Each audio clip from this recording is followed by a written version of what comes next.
Good evening, everyone, and thank you for joining us tonight for the Preterm Birth Prevention in Primary Healthcare Education evening. It's wonderful to see so many GPs and also other primary healthcare professionals here tonight, all committed to improving outcomes for women, babies, and families.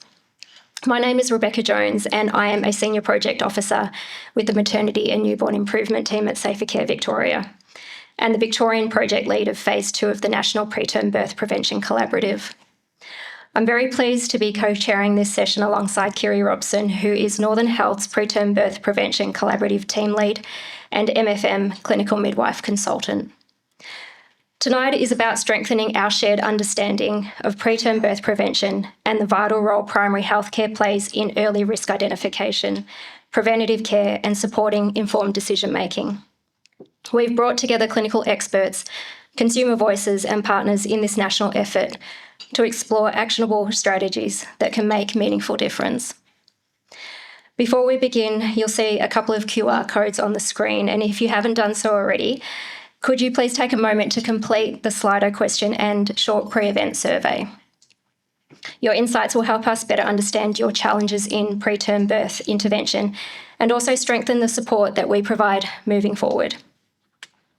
With that, I'd like to officially welcome you once again and thank you for being here. And I'll now hand over to Kiri for acknowledgement of country.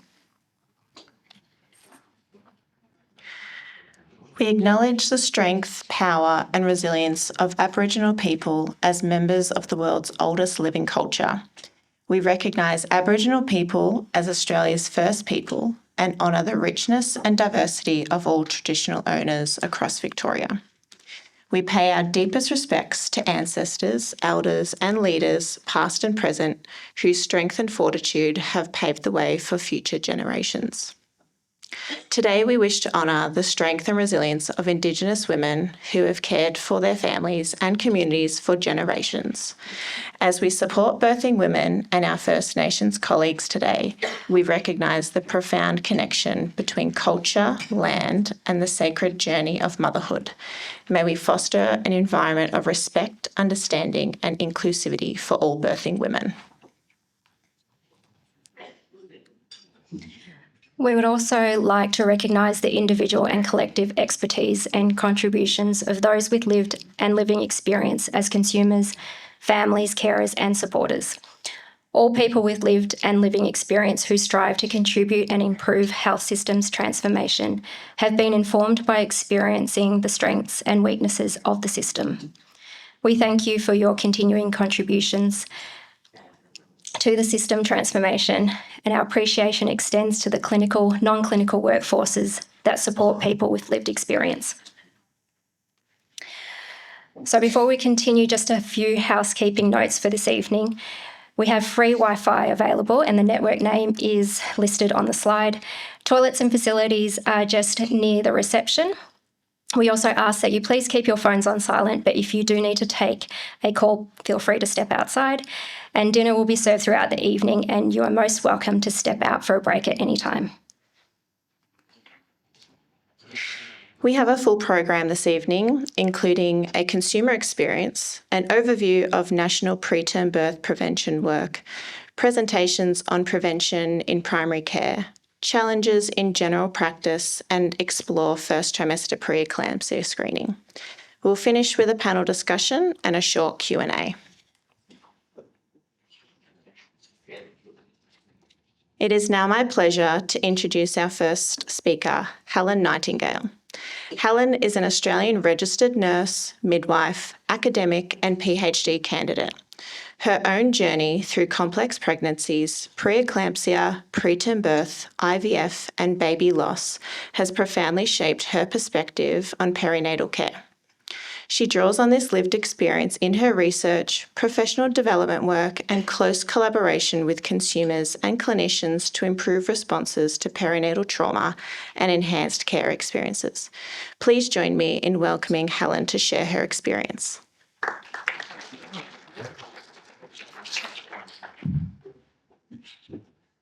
Thank you. Do I just click over? Oh, cool. Amazing.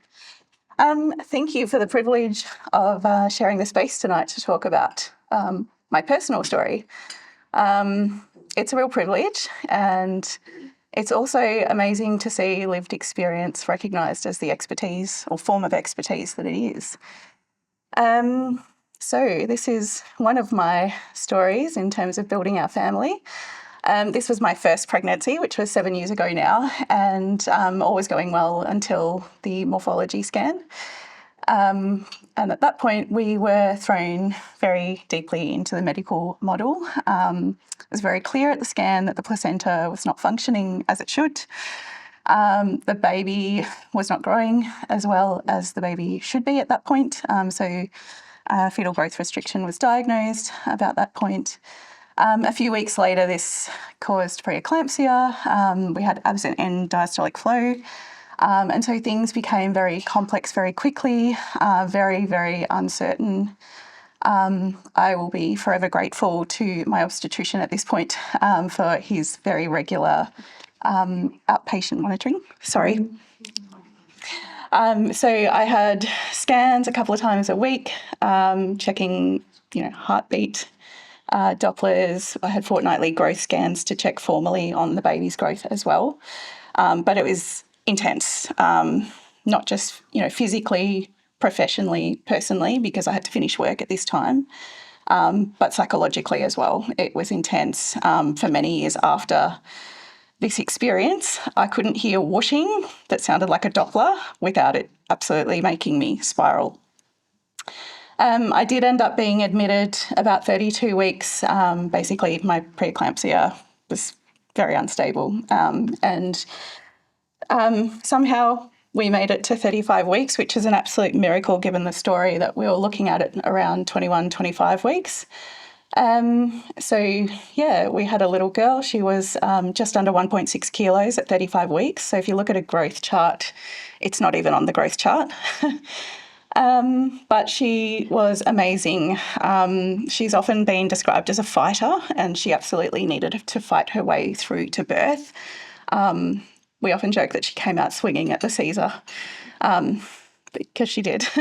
So she had 16 days in NICU and special care, didn't really need much other than feeding and growing, really. And this is her bottom right, and I was reflecting on what information I'd provided for the slide tonight, and it looks like our family's got a propensity for the peace sign. Very, very unpeaceful moment top right there. That was during the inpatient stay. I think it was my husband taking that photo as a proof of life, actually, to his parents. But yeah, this is her 7 years later, the outcome of that story, which I'm thrilled to share that photo with you. She's 7 years old. She's just started grade 2, and she's healthy. She's a pocket rocket, but she's healthy and still a fighter. So that is one of my experiences with preterm birth. I've had 2 others, but my only experience with preeclampsia. So thank you for the opportunity to speak about it, and the impact it's had on us and our family and our kids. Thank you. We'll now move on to our next speaker, and I'm pleased to introduce Associate Professor Stefan Kane. Stefan Kane is a maternal fetal medicine subspecialist obstetrician and Director of Maternity Services at the Royal Women's Hospital, Melbourne. He specialises in high-risk pregnancy care, including preterm birth prevention, multiple pregnancy, and fetal medicine, and performs tertiary-level ultrasound. His research focuses on preeclampsia and maternal neurological effects. With over 60 peer-reviewed publications, Stefan is a clinical associate professor and active educator, and serves as clinical lead for the Preterm Birth Prevention Collaborative with Safer Care Victoria and the Australian Preterm Birth Prevention Alliance. Please welcome Associate Professor Stefan Kane.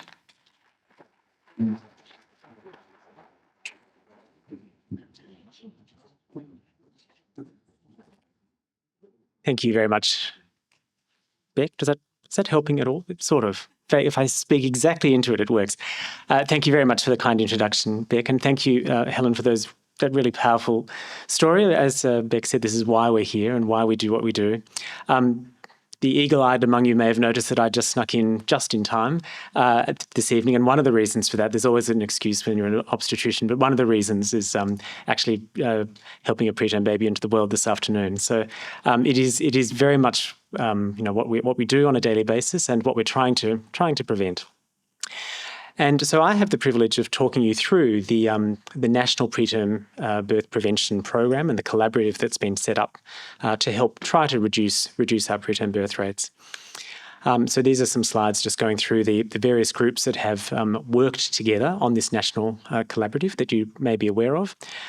So the Australian Preterm Birth Prevention Alliance, the Institute for Healthcare Improvement, which specialises in quality improvement activities, and then Women's Healthcare Australasia, which is an organisation of most women's hospitals around Australia.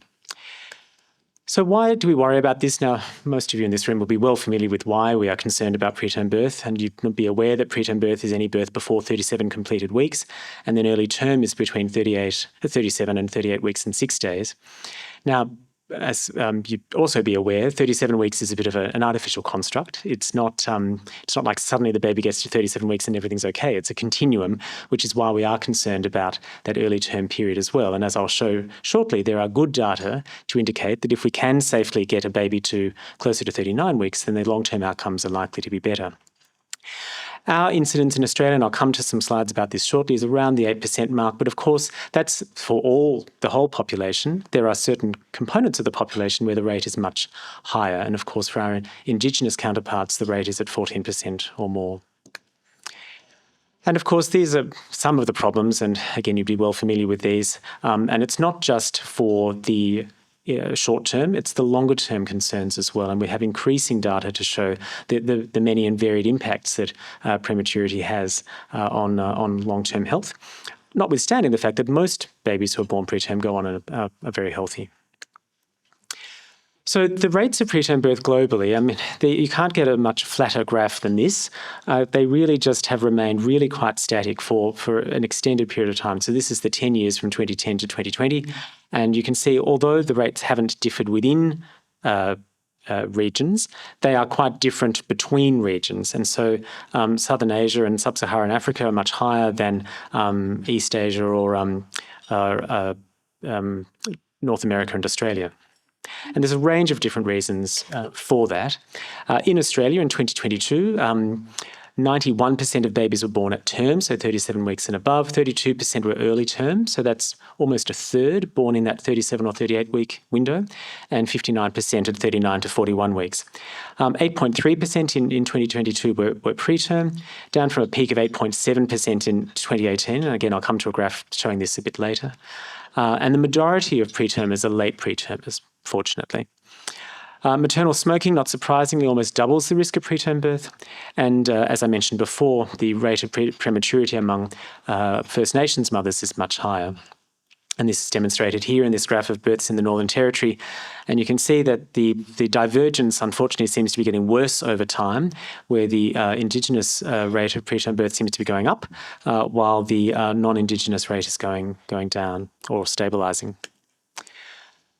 So not just in the context of preterm birth, but also, I guess, if we're looking at that early term period, so we've had a significant increase over time in the rise in, for example, caesarean sections with no clearly documented medical or obstetric indication at early term or preterm gestations as well. And so this is of substantial concern and is one of the reasons why we've focused on this in the collaborative, looking at that early term period as well. And this is true in Victoria. So these are data a few years old now from 2020, but these are Victorian data. Our preterm birth rate here that year was 7.9%, but 73% of births at 37 to 38 weeks are iatrogenic. Now, many of these are needed. They're for very good reasons. You have a growth-restricted baby, you have someone with preeclampsia, you have a whole range of reasons why these births might be absolutely indicated. But when we do audits, when we look back and see, why has this birth occurred at this slightly early gestation, and not infrequently you find that in fact some of them could have safely waited a bit longer, and some have no clear indication at all. It might just be a scheduling thing. Oh, there's no space that week, we'll do it this week. Now, these are things that we've all sort of tried to tease out and work on as part of the collaborative, and some health services, including the Northern, have had very significant success in doing that, and we can hear a bit about that later. So this, again, just shows nicely graphically this shift, this relentless shift towards earlier gestations at birth over time. And you can see the mode or the commonest gestation at which birth occurs has gone down from somewhere around the 40-week mark or so down to 39 and sort of closer to 38. Now, this isn't because labour is starting naturally earlier. This is because of us. It's because of what we're doing. Now, it can be argued that our population is changing. We're having patients or women who are older, who have more medical comorbidities. There's other reasons why their babies might need to come earlier. But again, when we look at our own services and look at exactly why babies are being born early, there's always some who we can perhaps defer the birth of and potentially improve outcomes as a result. So these slides I give credit to Professor John Newnham, who is the lead of the Preterm Birth Alliance and one of the drivers behind the collaborative that was the national approach to reducing preterm birth. And he wanted to present things in a way that really resonates with the long-term potential impacts of prematurity or early term birth if we have a choice. So he has this concept, this idea that if you're in a town where all the pregnancies are cared for by one obstetrician, it's a very medicalised model for some reason. Well, I guess they're all going to have Caesars potentially or inductions, so they have to be medicalised. And is the option, do you have your baby at 37 weeks or do you wait until 39 weeks? And all of the children in this town who get cared for by this obstetrician go to one school. In 8 years' time, what would that school look like? So if you have a school of 500 kids, so a reasonably busy obstetrician, obviously, following a policy of electively ending all pregnancies at 37 weeks compared with 39, you would have a 1 in 2 chance of one extra child. So you would have, maybe have averted half a stillbirth, as it were. So the number needed to treat there is about 1,350. But the cost of that is that each class of 30 will have 2 extra children with an externalising behavioural disorder. Across every 2 classes will be 1 extra child with a need for special educational assistance. And across every 3 classes, there'll be 2 extra children with a basic numeracy problem. So there's significant impact from having babies born at 37 weeks potentially. This is a study from Sweden, a population-based study, looking at the risk of intellectual disability.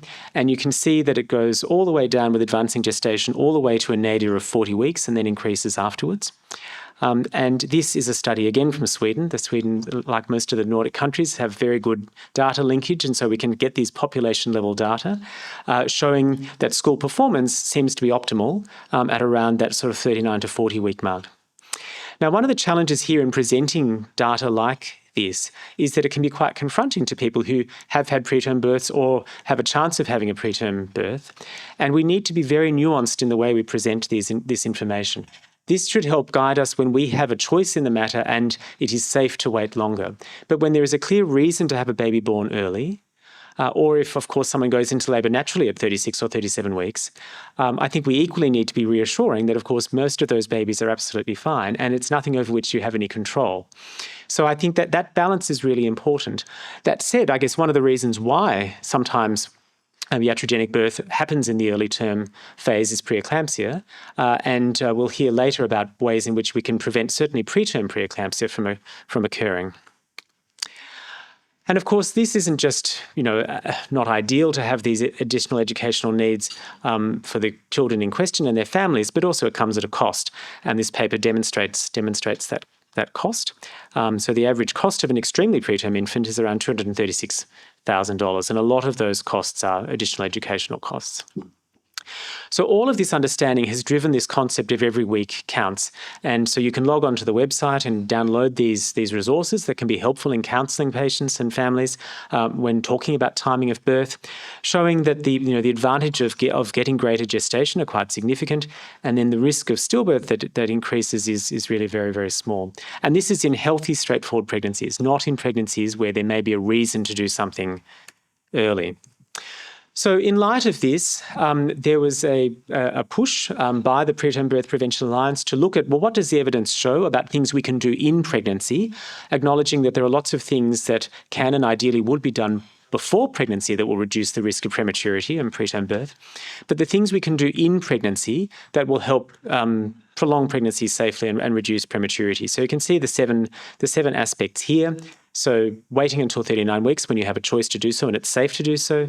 making sure we measure the cervix in the mid-trimester, using progesterone if the cervix is short. If the cervix continues to shorten, using progesterone or thinking about, despite progesterone, thinking about a cerclage. If you have a previous preterm birth, using progesterone there as well, particularly if you don't have access to cervical scanning. Women who smoke, using a quit line and offering support to quit. And then continuity of care from a health professional. Now, you'll note it says health professional. The evidence base for continuity of care in reducing preterm birth comes from the midwifery research that's been done, particularly for caseload midwives, so that a known midwife. We need to do research to see if that is in fact true for other models. We assume it might be, but we don't have the data. So I think that's an important, limitation of that recommendation. But the principle of having continuity is sound, clearly. So this is a brief timeline of where we got to and where things started from. So as I mentioned before, Professor John Newnham is Professor of ONG and MFM in WA, and he launched this initiative locally, bringing these 7 strategies together at a statewide level with lots of outreach and making sure that there were easy referral pathways into the Preterm Birth Prevention Clinic at King Edward Memorial in Perth. And so they showed that they were able to reduce the preterm birth rate by 7.6% overall and by 20% in the tertiary centre, so it had a big impact.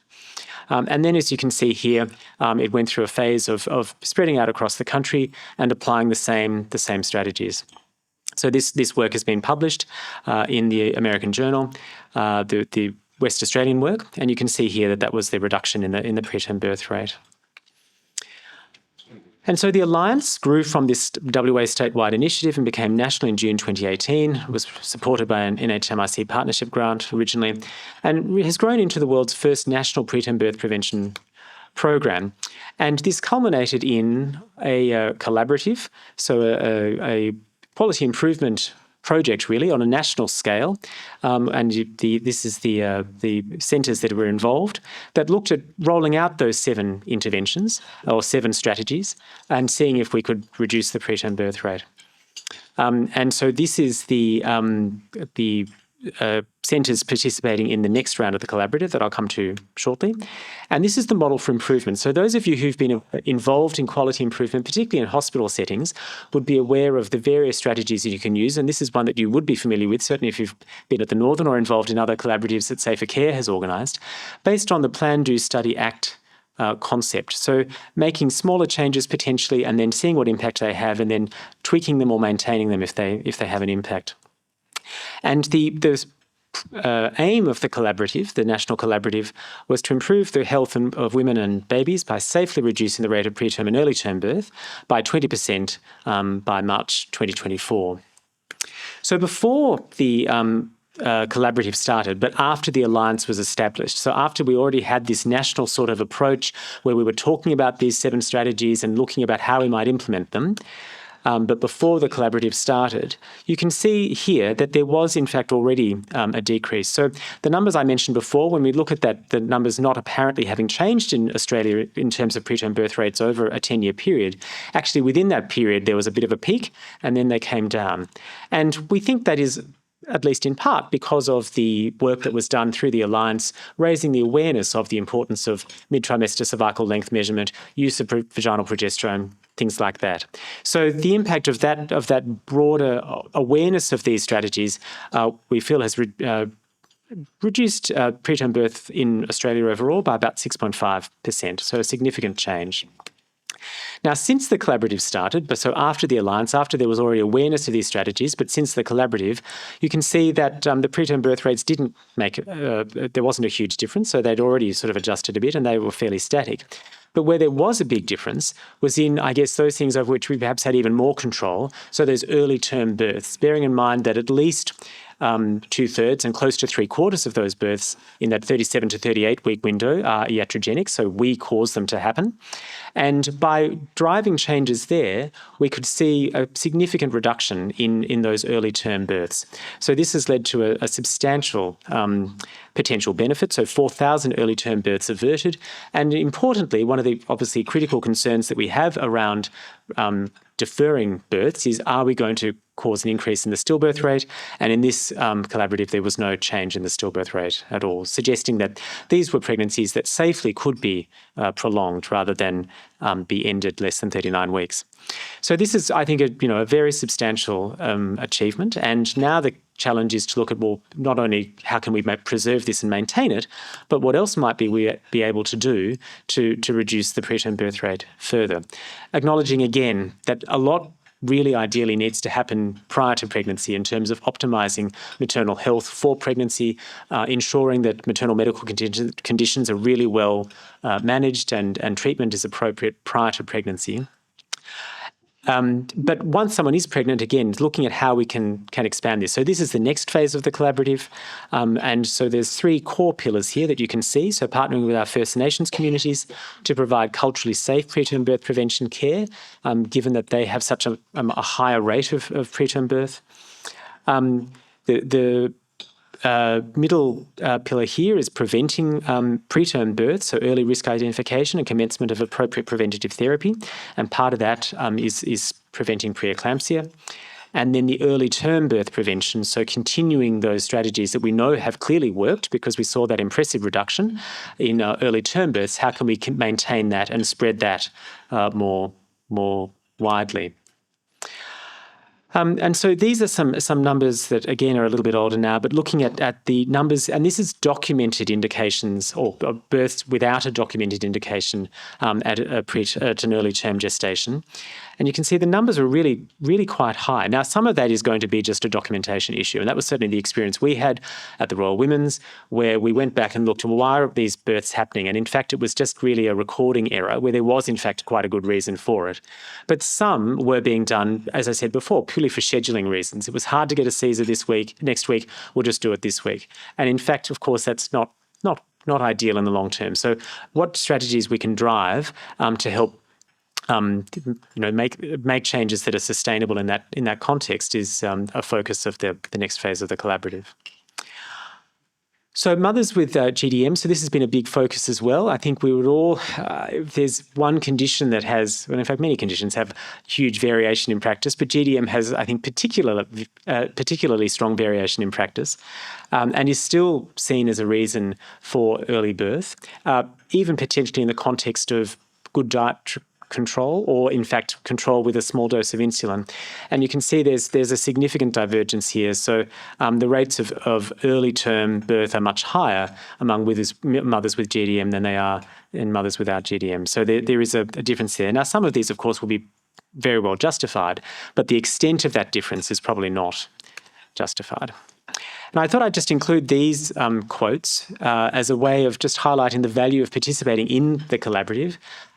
It's been quite the journey. I think those of us who've been involved for some time, Kiri can talk about it later potentially. It really is, and the opportunity to come together with people from lots of maternity services around the country and talk through our common concerns and our common challenges has been very, very rewarding and very worthwhile.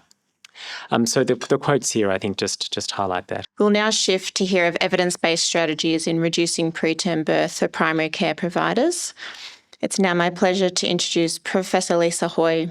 Lisa is a maternal fetal medicine specialist and Director of Genetics at Mercy Hospital for Women. Lisa has clinical roles at both Northern Health and Mercy Hospital for Women Heidelberg. She holds MRFF and Dame Kate Campbell Fellowships and leads reproductive epidemiology at the Murdoch Children's Research Institute. No.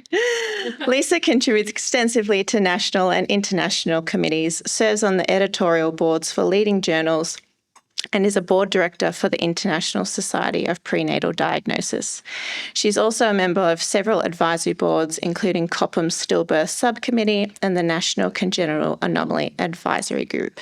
Please join me in welcoming Professor Lisa Hoy.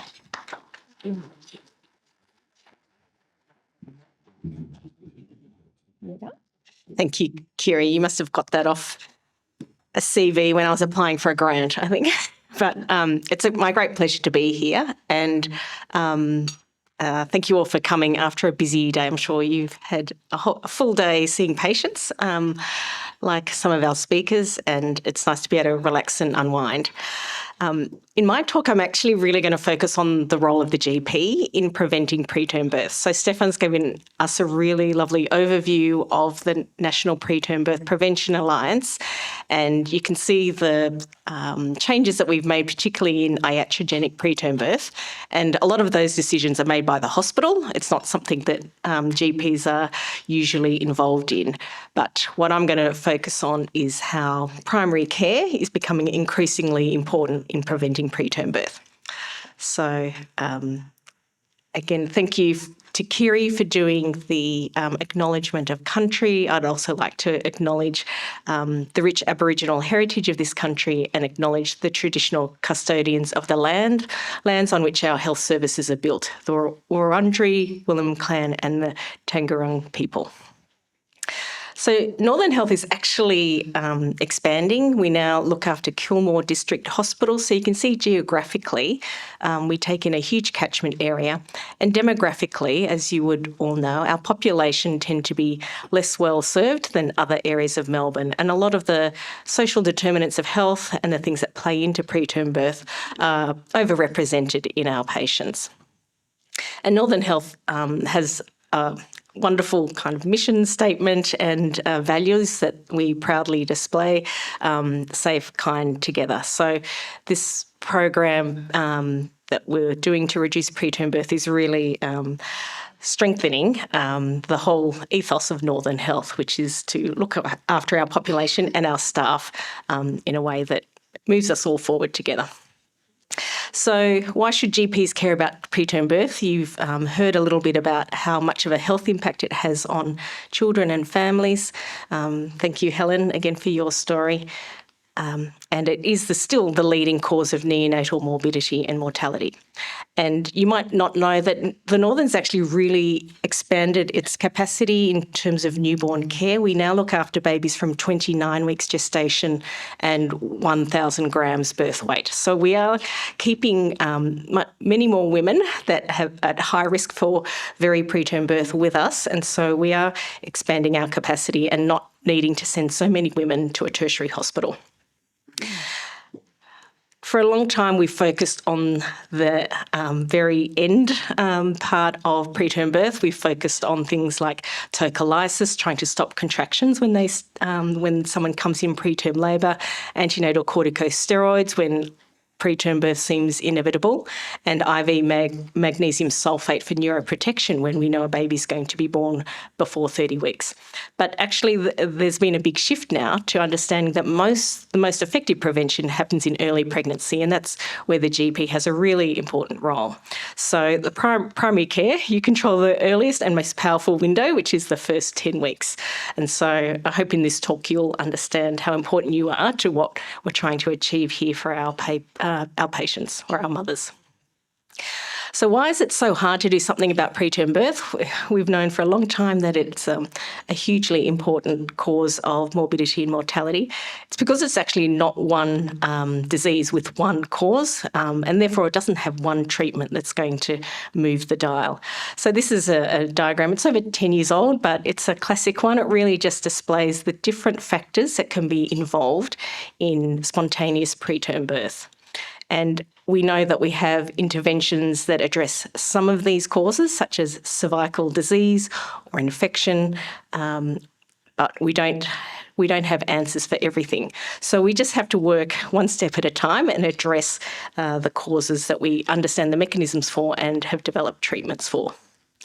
So I'm just going to walk you through 4 different case scenarios. I think that's the easiest way that I remember things, and I hope this helps you kind of just understand the breadth of the different causes we're trying to recognise and how the GP can help with early identification, and how then the Northern Hospital can then pick up those high-risk pregnancies and offer evidence-based care. So imagine you've got Sarah coming to see you to confirm her pregnancy. She's 30 years old. She's come in with a positive home pregnancy test and is coming in for confirmation and some advice as to next steps. So, as GPs, you are usually the first healthcare professional that women consult when they fall pregnant.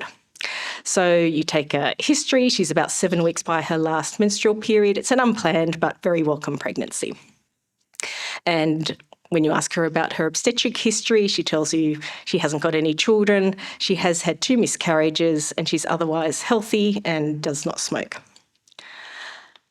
So, as I'm sure you do, you would take a little bit more of a history about those 2 previous losses, and you find out that they're not what you would normally expect a first trimester spontaneous miscarriage. They're actually a bit further along in pregnancy than most women. So she reports having a pregnancy that went up to 21 weeks gestation. She started to notice an increase in vaginal discharge and pelvic pressure, but no actual contraction pains or bleeding.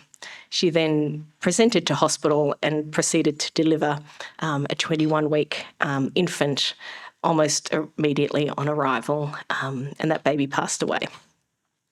2 years later, she was pregnant again, and at 19 weeks, she experienced similar symptoms. She went straight to hospital, but already had a dilated cervix with bulging membranes on arrival. She was admitted, but several days later ruptured her membranes and had a preterm birth and another neonatal death.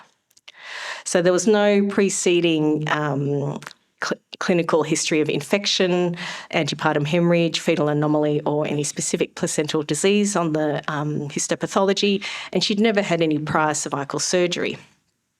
So this is, clearly not just miscarriages. These are really high risk and unusual pregnancy losses. And the reason why this history changes management, because if you had a patient with that history, I'd hope you'd recognise that this is a case of preterm birth due to cervical insufficiency. So anyone with 2 losses between 16 to 23 weeks, we would consider at high risk of cervical insufficiency. We used to call it cervical incompetence, but that word really doesn't land very well, as you can imagine, with women, and so that's why we call it insufficiency. And in this particular, in Sarah's case, she would be eligible for an early specialist consultation at the Northern, because we really need to talk to her about a history-indicated cerclage at 12 to 14 weeks. So I know a lot of women don't really present or come to the hospital for their first antenatal visit till perhaps 16 weeks. These are the women we want you to refer to us as soon as possible so we can get them in for this discussion. And the history alone is enough to act in her case. We wouldn't necessarily tell her to wait and have cervical surveillance throughout second trimester. In this situation, she could go straight to surgery. So who else is at high risk for spontaneous preterm birth? Someone who's had 1 mid-trimester loss, we would also consider at high risk. Anyone who's had a previous spontaneous preterm birth less than 34 weeks, or who's ruptured their membranes before 34 weeks. A woman who's had a short cervix reported at a morphology scan in mid-trimester, and we define that as less than 25 millimetres. Anyone who's had a radical trachelectomy for cervical cancer, typically, or someone who's required a cerclage in a previous pregnancy. So all of these women would come under the banner of high risk. They would be, have a chance of a preterm birth before 34 weeks of somewhere between 10 to 30%. And they would come to our high-risk preterm birth clinic. They would receive fortnightly transvaginal ultrasound cervical surveillance from 13 to 26 weeks gestation, and they would be recommended to commence progesterone pessaries vaginally from 16 weeks gestation and continued through to 36 weeks. So this is the group that we would really like to see early, so we can start that cervical surveillance, talk about progesterone, and have that prevention started early. So these are, examples of the 2 evidence-based prevention pathways for women at high risk of spontaneous preterm birth: the history-indicated cervical cerclage and the progesterone vaginal pessaries for those who've had a previous spontaneous preterm birth, either a mid-trimester loss or any spontaneous preterm birth or rupture of membranes before 34 weeks gestation. So that's why we do need to see these women early, and why identifying these women in primary care is so important. So I'll give you a second example. This is Ellen. She's got a lovely toddler at home. She comes to you very happy. She's in her second pregnancy. Her previous pregnancy was completely uncomplicated. She feels that this must be a low-risk pregnancy. She had a caesarean section in 2023. Baby's fine, doing well. But you do ask her a little bit more about that caesarean section. Of course, it's important to know, was this elective or emergency, and the indications, as well as all the other details. So she tells you she had at 41 weeks. She was induced for being post-dates. And then she had her caesarean section at full dilatation because the baby got stuck in second stage. So the baby was 4.3 kilos and it was essentially an obstructed labour. So we are now coming to appreciate the impact of caesarean sections on subsequent risk of preterm birth. And a caesarean section at full dilatation is now a recognised risk factor for preterm birth in the next pregnancy. So we would expect someone who's had a term birth to be at very low risk of preterm birth in the next pregnancy, but we now know that these women are at higher risk compared to other multiparous women. So, and the reason why is because a caesarean at full dilatation actually has quite a high chance of causing cervical trauma. And you can see on that diagram, I hope it's large enough for you to see, if someone has an elective caesarean section before the onset of labour, the surgical incision is in the myometrium in the lower segment, which is where we intend it to be, and which has a very good recovery and low risk of complications later.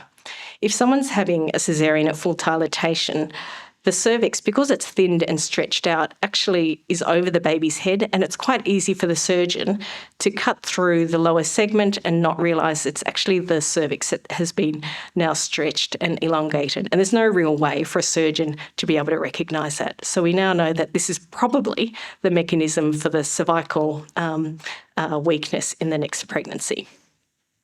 So this is considered a moderate risk factor. As I said, we would expect someone who's had a term birth previously to have a very low risk of a subsequent birth at a preterm gestation, but these women have a risk somewhere between 5 to 10%. So it's not hugely high. We shouldn't make women too concerned, but that is higher than we would expect for someone who's had a term birth previously. And then other moderate risk factors include mid-trimester surgical medical abortion, a previous cone biopsy, 2 or more loop excision procedures, or 1 loop excision of the transformation zone greater than 10 millimetres in depth, congenital uterine anomalies such as a unicornuate uterus, and any other woman who's had at least 4 procedures requiring cervical dilatation. So these women, what would we offer them if they came to the Northern? They would be offered a sort of modified cervical surveillance regime, 16 weeks, 19 weeks, and then at their 21-week morphology scan. And if the cervix is less than 25 millimetres at any of those ultrasounds, they would then be commenced on progesterone. So that's another group that we hope that you all in primary care will be able to recognise and flag appropriately in your referral. So moving on to our third woman today, Chloe. She is a 21-year-old, first pregnancy, very happy, everything's going along swimmingly, low risk of aneuploidy, a normal 13-week ultrasound, and she goes along for her 21-week morphology scan and is planning her gender reveal party already. She's had her NIPT result, so she's just wanting to make sure everything's all right at 21 weeks before she goes to her gender reveal party. So you can reassure her when you get the report back from the radiology practice that the baby is developing as expected, the placenta's not in the way of a normal birth, but you notice that the cervix is reported as 18 millimetres long and closed. It's buried in the middle of the report. You almost missed it, but fortunately you know that that is abnormally short. So the cervix should be measured at every morphology scan now. So that mid-trimester scan is not just for fetal anatomy, it's for identifying people at risk of preterm labour by cervical length measurement. And a short cervix, less than 25 millimetres, is a strong predictor of spontaneous preterm birth. And when you pick this up, it means that you will be able to see her promptly at the hospital, start her on vaginal progesterone, which is an evidence-based intervention to reduce the risk of spontaneous preterm birth in women with an asymptomatic short cervix. And we would continue to monitor her cervix, because if it continues to shorten despite the progesterone, we may offer her a cerclage, particularly if it shortens to below 15 millimetres. So not all cervical length measurements are the same. Most of the scans that are done in the community just have a transabdominal cervical length measured, and that's because for some practices, the workflow of doing a transvaginal ultrasound they find too cumbersome, takes up time, you have to clean a new probe, you need a chaperone to go in, and some patients don't find a transvaginal scan very acceptable because they're not appropriately informed about the purpose of it. So you can see there, and the problem with just doing transabdominal scans is that we overestimate the length of the cervix if we measure in this way. So all of the data on preterm birth prevention and or prediction by cervical length measurement has been done with transvaginal ultrasound. So if transabdominal ultrasound overestimates the cervical length, what should we be doing?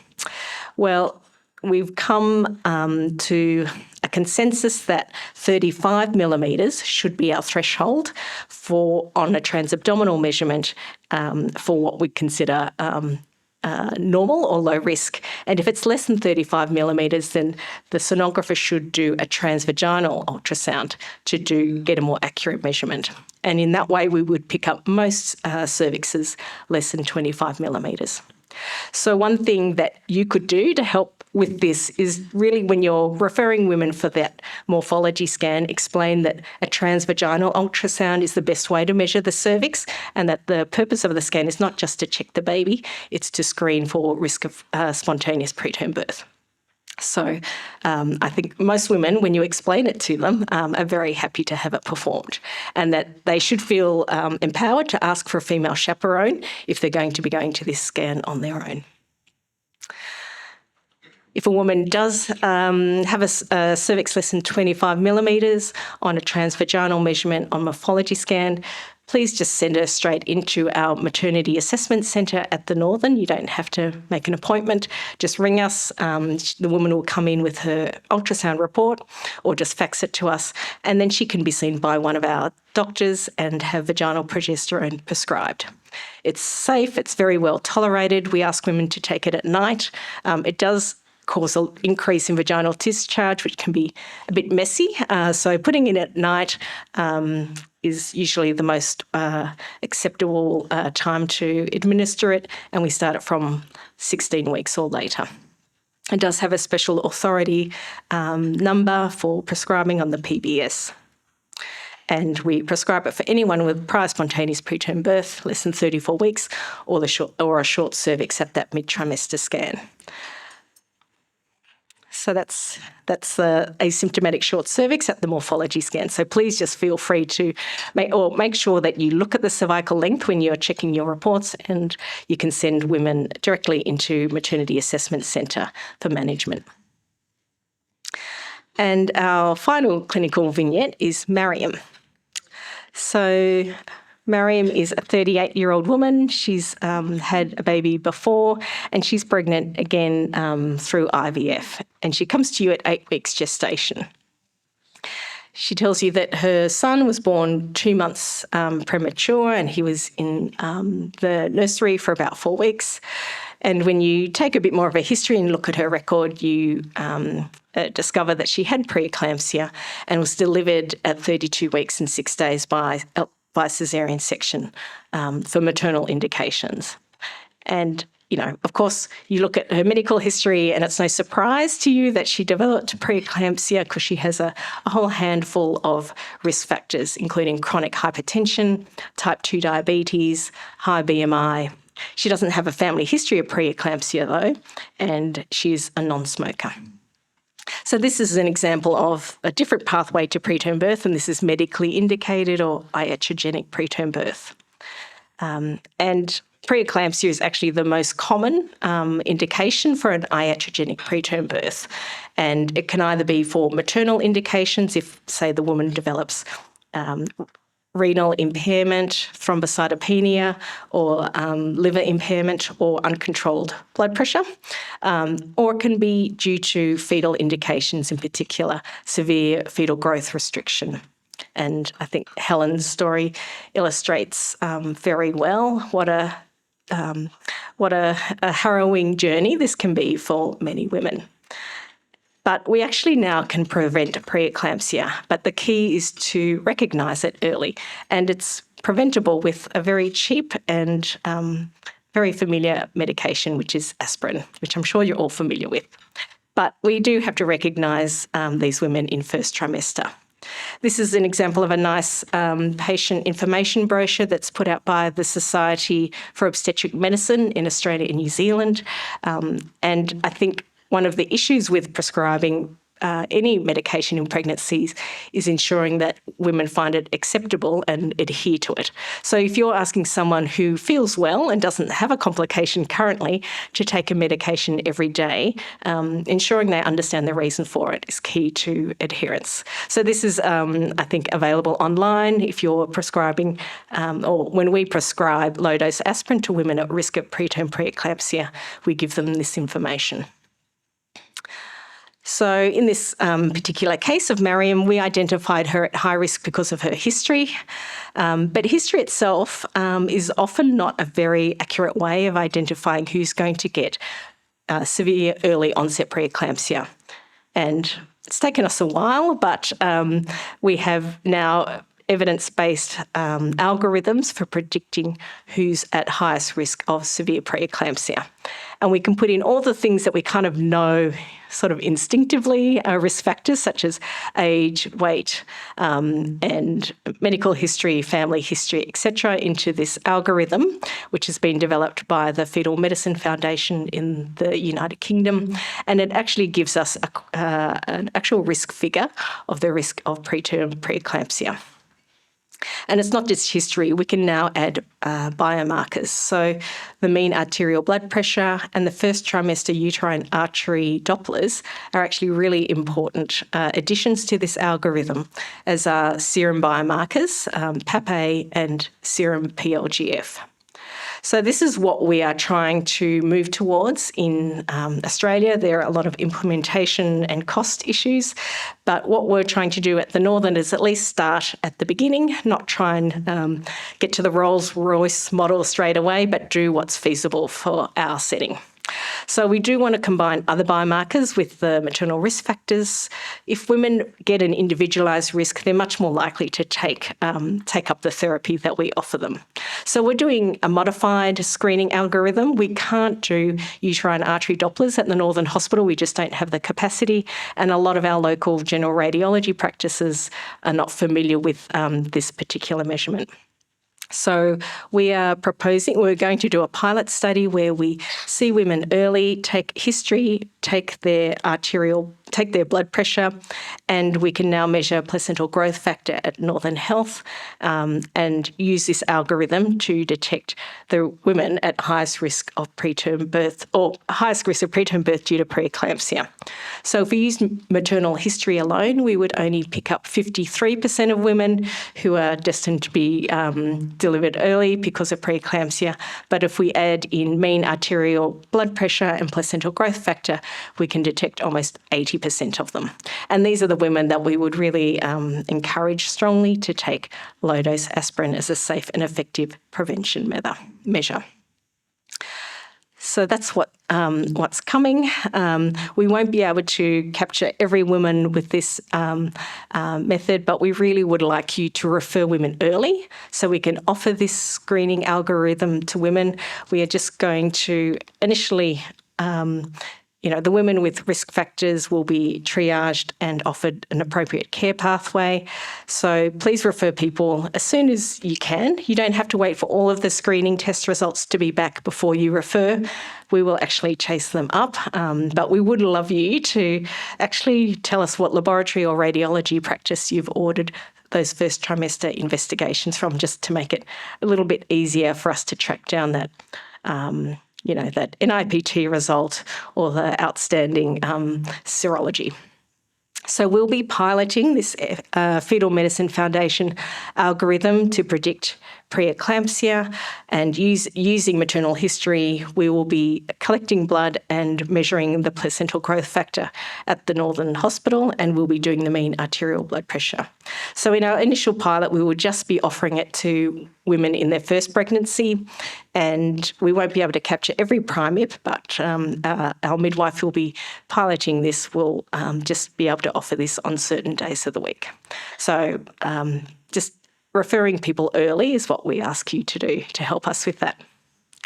So just to wrap up, we've been through 4 different cases that illustrate different pathways to preterm birth and shown you examples of interventions and care models that we would offer them, and all of them rely on early identification, and that's where we really want to work together with you. So Sarah had cervical insufficiency. If we saw her early, she would get her elective cyclage at 14 weeks. Ellen, she had a previous caesarean section at full dilatation, and it means that we can start her modified cervical surveillance from 16 weeks. Chloe, she was fine until her second trimester morphology scan. Instead of going off on her holiday up to Noosa, you called her and said, you better go into the hospital and just get some vaginal progesterone before you go away.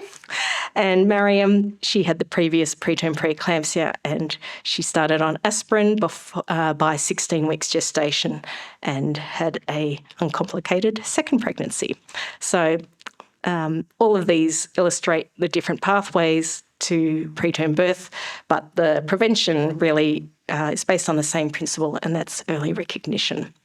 So thank you all for coming tonight after in the middle of the week, and I hope this was useful. Richard is a practicing GP and newly appointed Director of Medical Services at Kilmore District Hospital and GP Liaison Officer at Northern Health.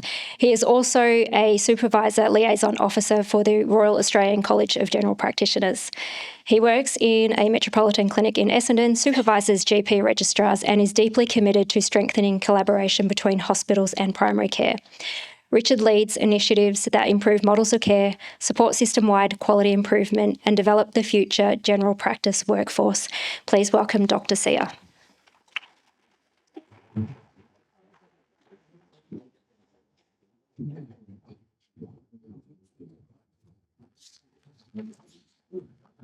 Thanks for that, Beck. Can everyone... Oh, it's not a good start. Can everyone hear me okay?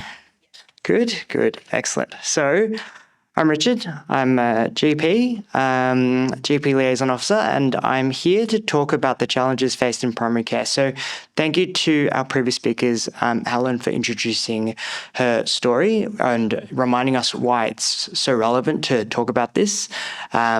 Stefan for giving us all that data. And I think one of the slides I remember was 6.6% reduction and a $90 million saving. So that's massive. And then Lisa for giving us such wonderful clinical vignettes. So I'll start by introducing myself. So thank you to Beck for sort of covering all of this. I think I just want to get a sense of the room. I want to see who here's a midwife. Hands up, midwives, okay? Yeah, good. Okay, so about maybe 30 or 40%. Obstetricians, do we have any obstetricians? Good, mostly, okay, some speakers and some over there, great. GPs? Great. Okay, about half the room. Excellent.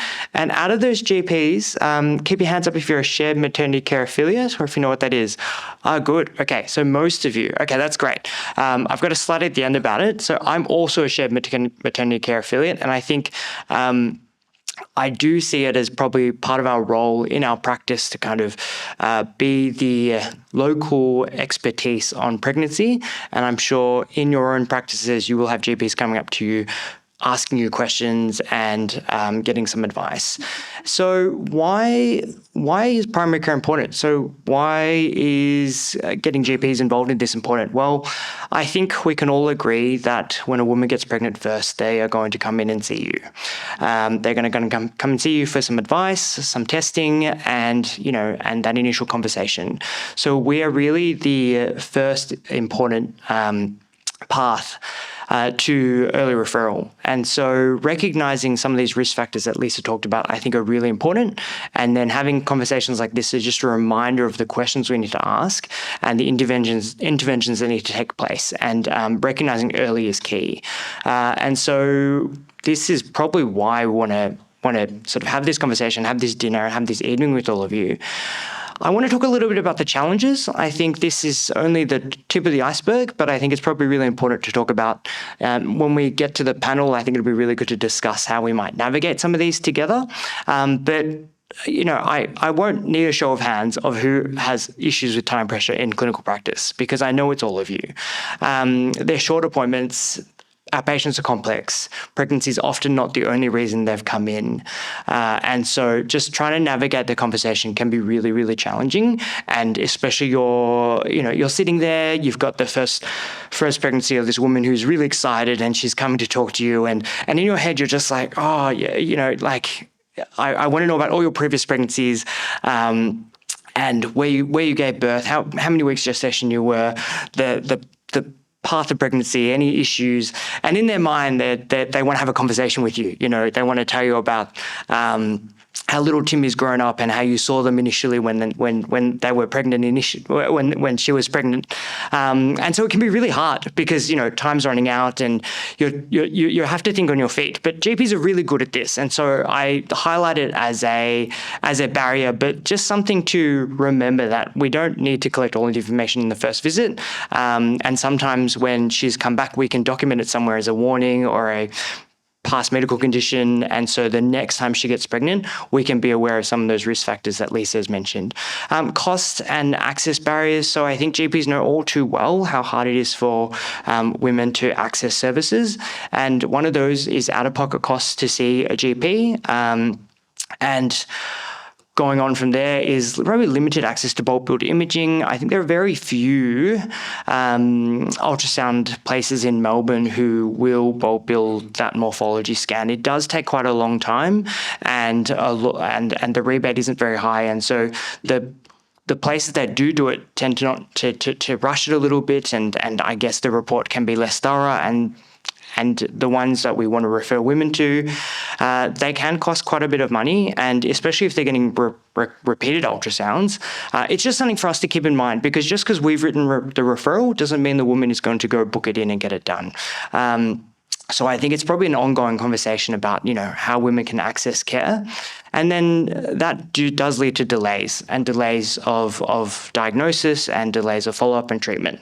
And then one of the other things I wanted to mention was, as someone who works across both GP and in the hospital, there are a few issues in terms of the system that we can work on and discuss. So one is probably the variable referral pathways. I think we all work with multiple hospitals. I'd be surprised if any single GP here was referring to just one hospital, but we all know there are different ways to refer. Some are using health pathways, some are using faxes, some are using emails.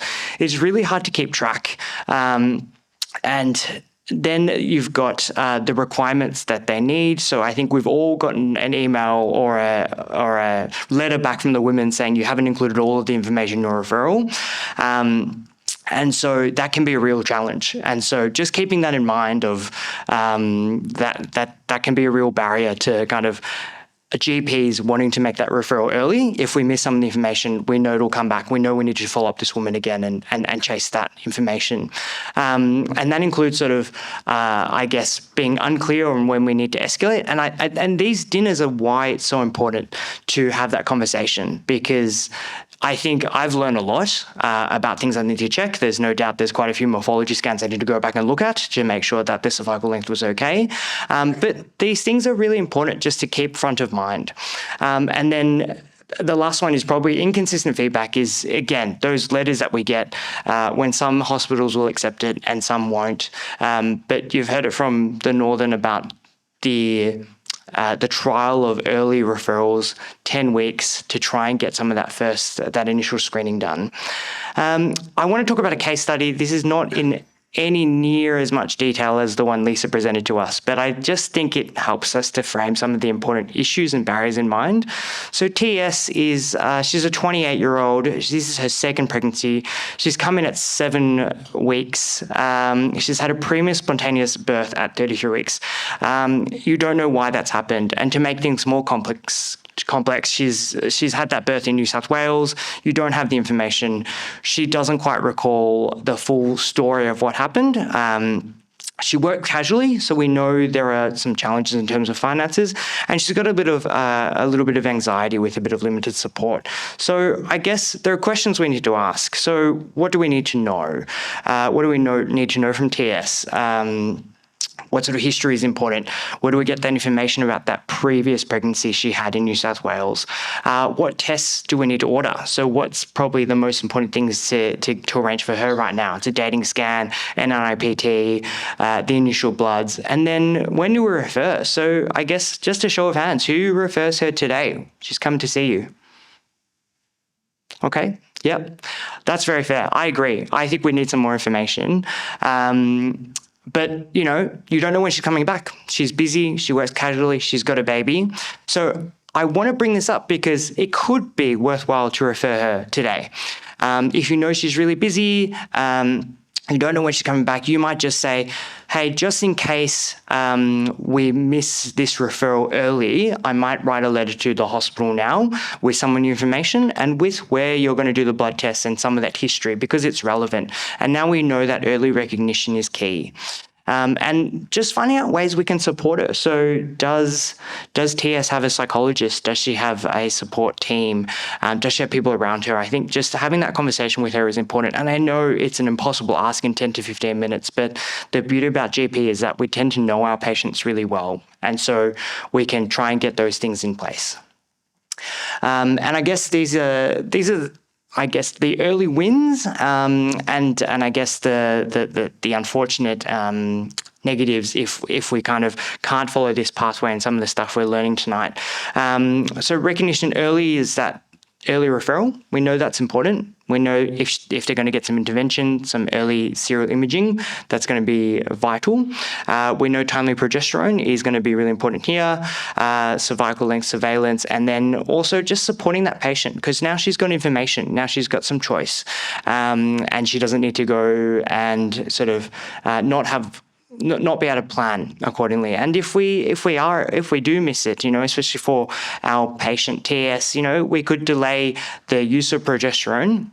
She might have a late cervical length measurement. It might be short. She might need intervention.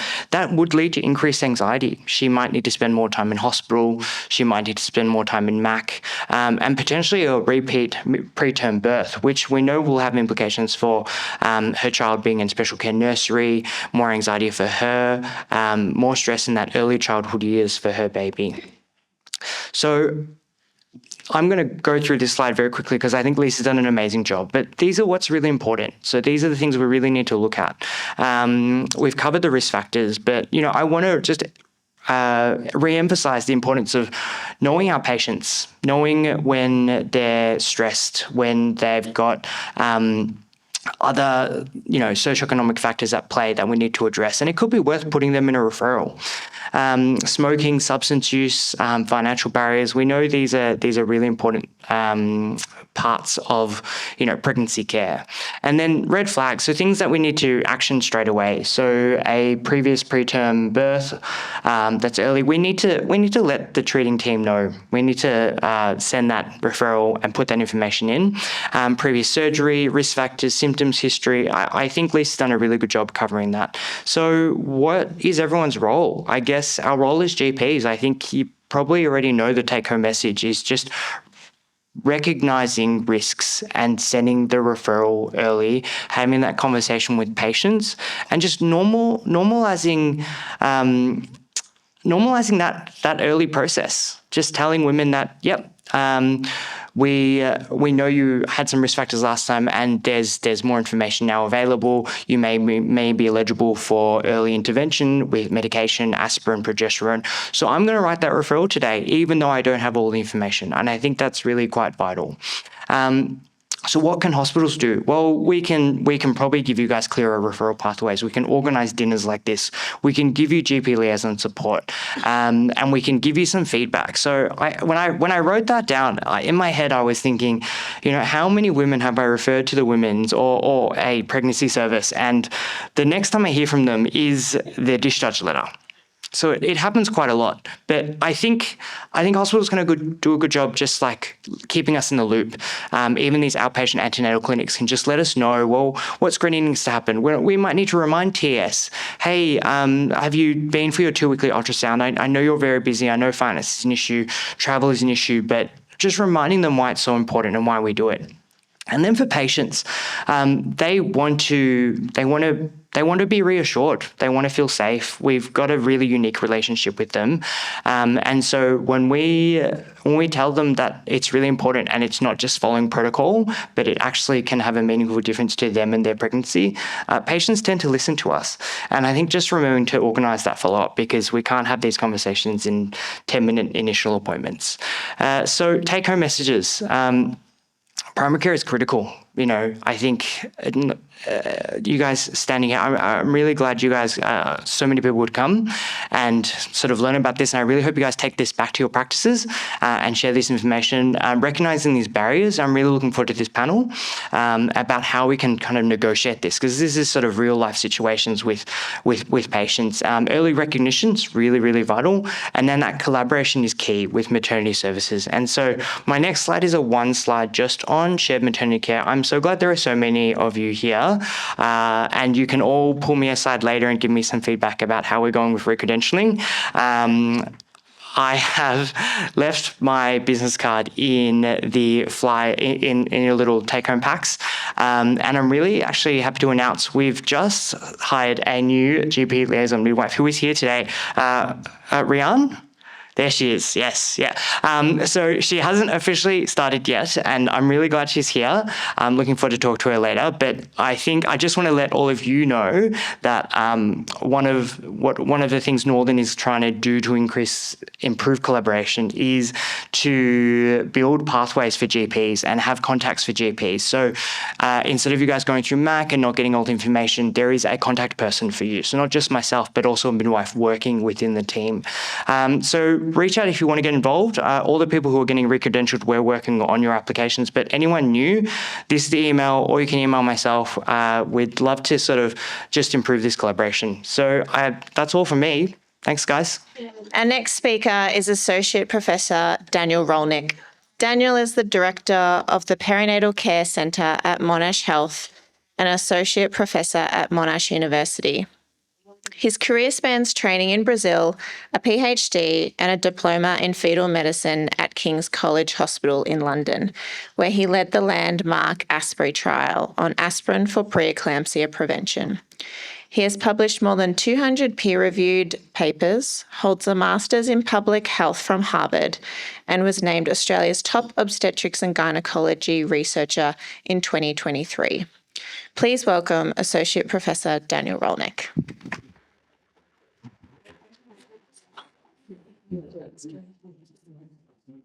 Okay, so good evening, everyone, and thanks, Kiri, thanks, Beck and Lisa for the invitation. I think it's my first time to this side of the town. I work very far away at Monash, but it's a pleasure to be here talking about preeclampsia, which is something I have very close to my heart. And I'll try to make the case as to why this is important and why the National Preterm Birth Prevention Alliance is now moving towards implementing preeclampsia screening, as well as the 8th intervention in that chart that Stefan showed to you before. So preeclampsia, as you know, is a fairly common pregnancy complications, and thanks, Helen, for showing your story. it's about 2 to 5% of all pregnancies, more than 6 million women being affected by this disease. In general, and in most places, the preterm forms of preeclampsia are about a third of all cases, so it's the least common form of preeclampsia, and about 2/3 of them happen after 37 weeks. Major cause of maternal morbidity and mortality. About 46,000 women die from preeclampsia every year around the world, and 99% of these deaths are in low-income settings.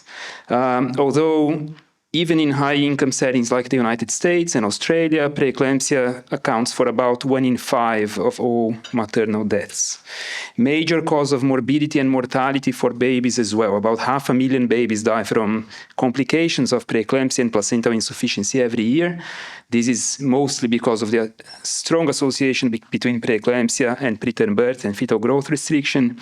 And 1 in every 5 preterm births are iatrogenic preterm births because of preeclampsia. So it is one of the major causes of preterm birth. And if you want to seriously reduce the rates of preterm birth, we need to tackle preeclampsia as well.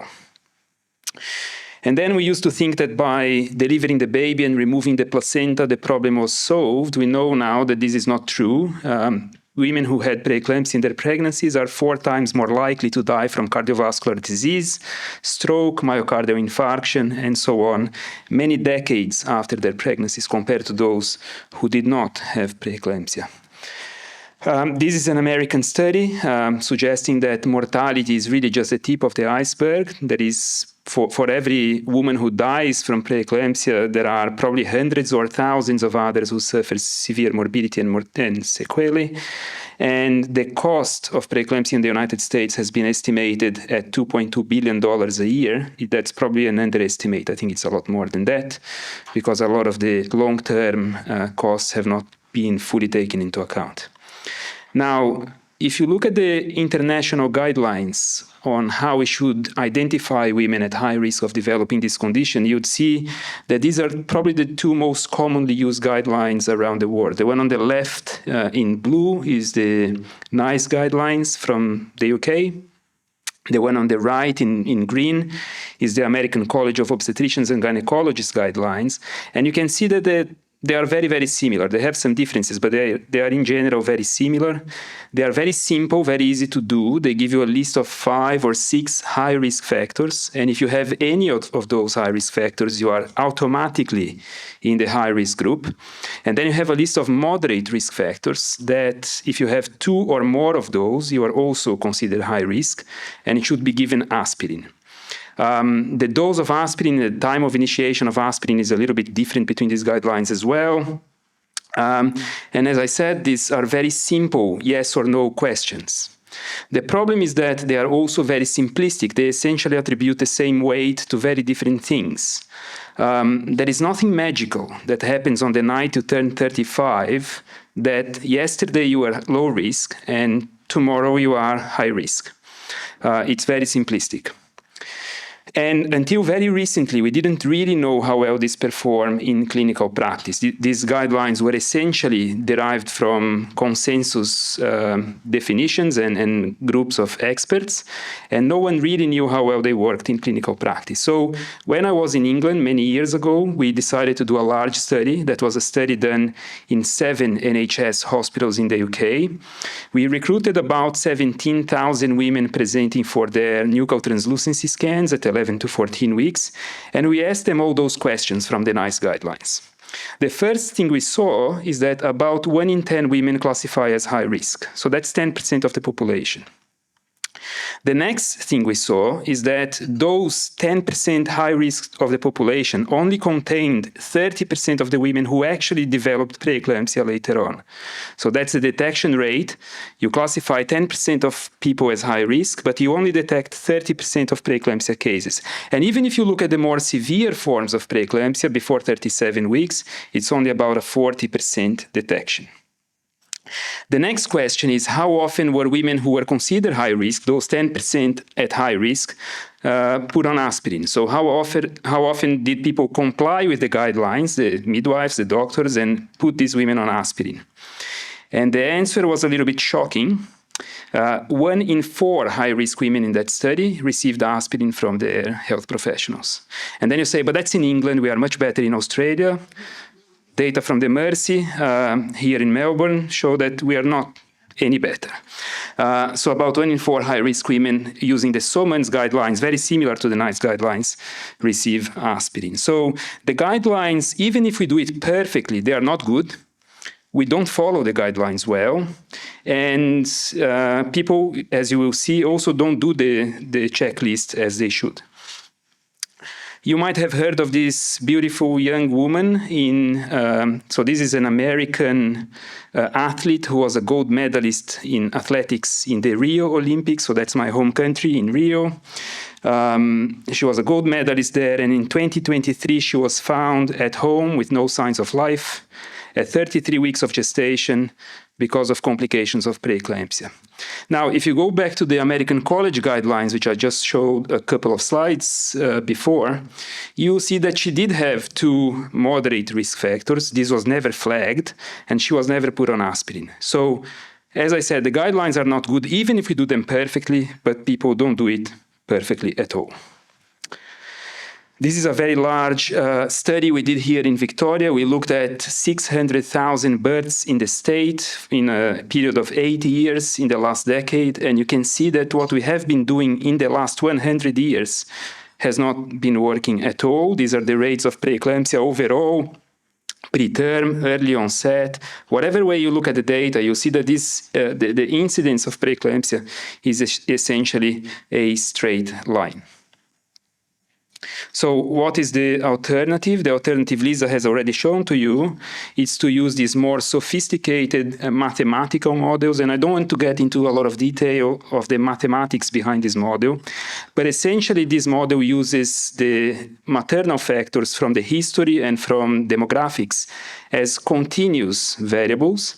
And it will estimate the prior or the initial risk of each woman having preeclampsia with delivery before any gestational age we want. So we tend to draw the line at 37 weeks. And then we can tell the woman your risk is 1 in 5 or 1 in 10,000 of having preeclampsia requiring delivery before 37 weeks. And what you can do then is take that initial risk and combine with biomarkers like mean arterial blood pressure, uterine artery Doppler on the 11 to 14 weeks ultrasound, and some blood tests, and then come up with an adjusted or a final risk of preeclampsia. And in that same study, we compare this to the NICE guidelines criteria. And what you can see is that for preterm and early forms of preeclampsia, we essentially double the detection for the same 10% screen positive rate. So it is a much better and a much more accurate way of screening for preterm preeclampsia, at least. It's not very good for term preeclampsia because these biomarkers are essentially markers of early onset disease. I like to draw this parallel with screening for trisomy 21. So if you go back to the 1970s, we used to offer an amniocentesis to all women aged 35 or more. And that's based on the fact that there is a very clear association between your age and the risk of having a baby with trisomy 21.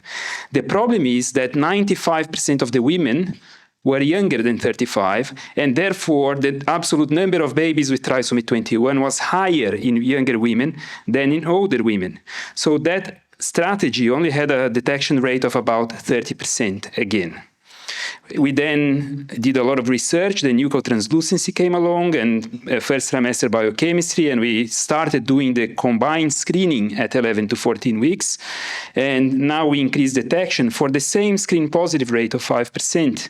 We increase detection to about 90%. So preeclampsia is no different. We can use history alone, but it's not good enough.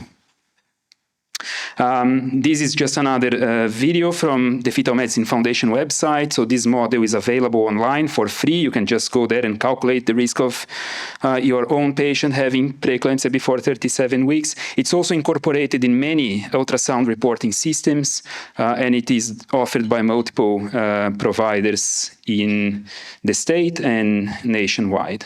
Now, the beauty of this model, it's also very flexible, and you don't need to use the full model. You can use partial versions or simplified versions of the model at the expense of a slight drop in detection rate. But if you don't have PLGF available to you, you can still use mean arterial pressure and uterine artery Doppler combined with history, and you still detect about 70% of women with preterm preeclampsia, which is much better than the checklist approach. So Lisa has just told you that in the northern, they don't have access, you guys don't have access to uterine artery Doppler, so you go for a combination of mean arterial pressure and placental growth factor, which again will perform much better than not doing anything or just using yes or no checklists.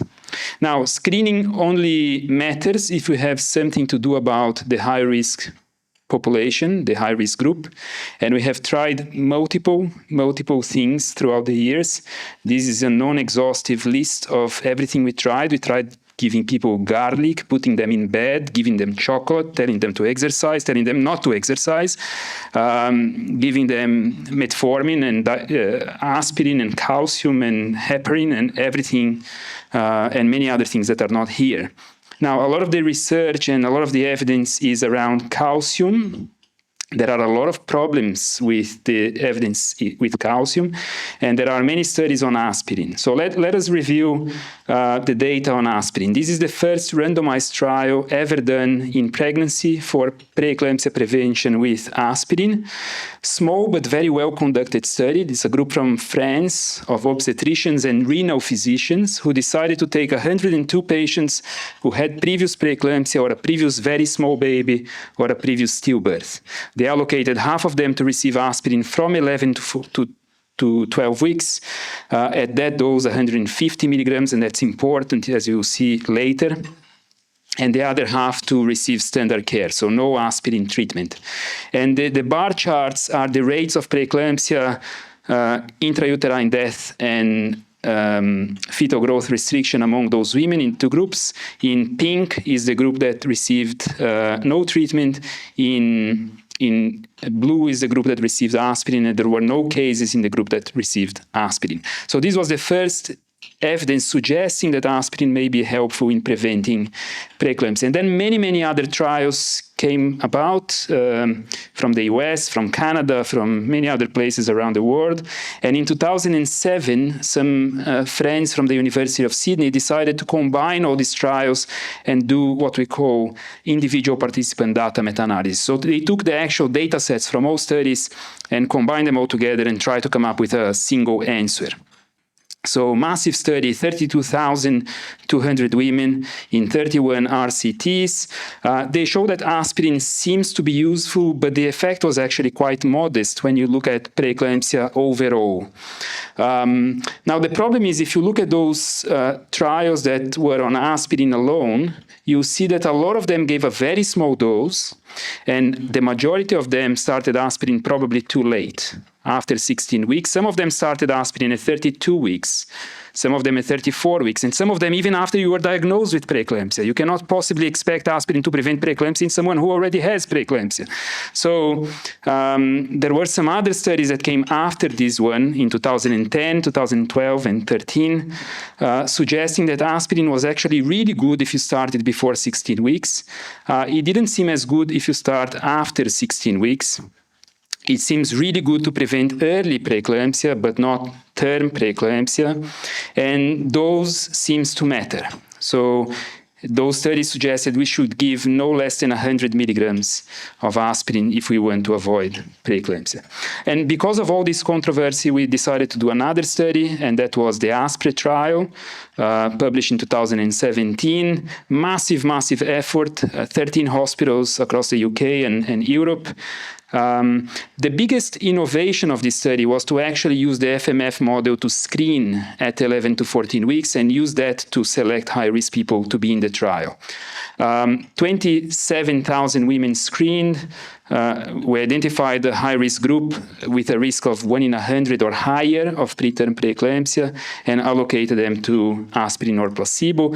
Primary outcome of the study was preterm preeclampsia before 30 7 weeks, and there was a significant 62% reduction in that. If you look at very early preeclampsia before 32 weeks, almost eliminated early preeclampsia and no effect in term preeclampsia. Several of the international guidelines have changed after publication of that study. Some of the national guidelines have also changed. Somans, Ranskog, a lot of the national institutions now recommending this type of screening. This screening has been validated in many, many countries around the world with very good results. My friend Josh Vogel from Melbourne is conducting a randomized trial now in Africa using that approach. And if we can do it in Africa, we can do it here in Australia for sure.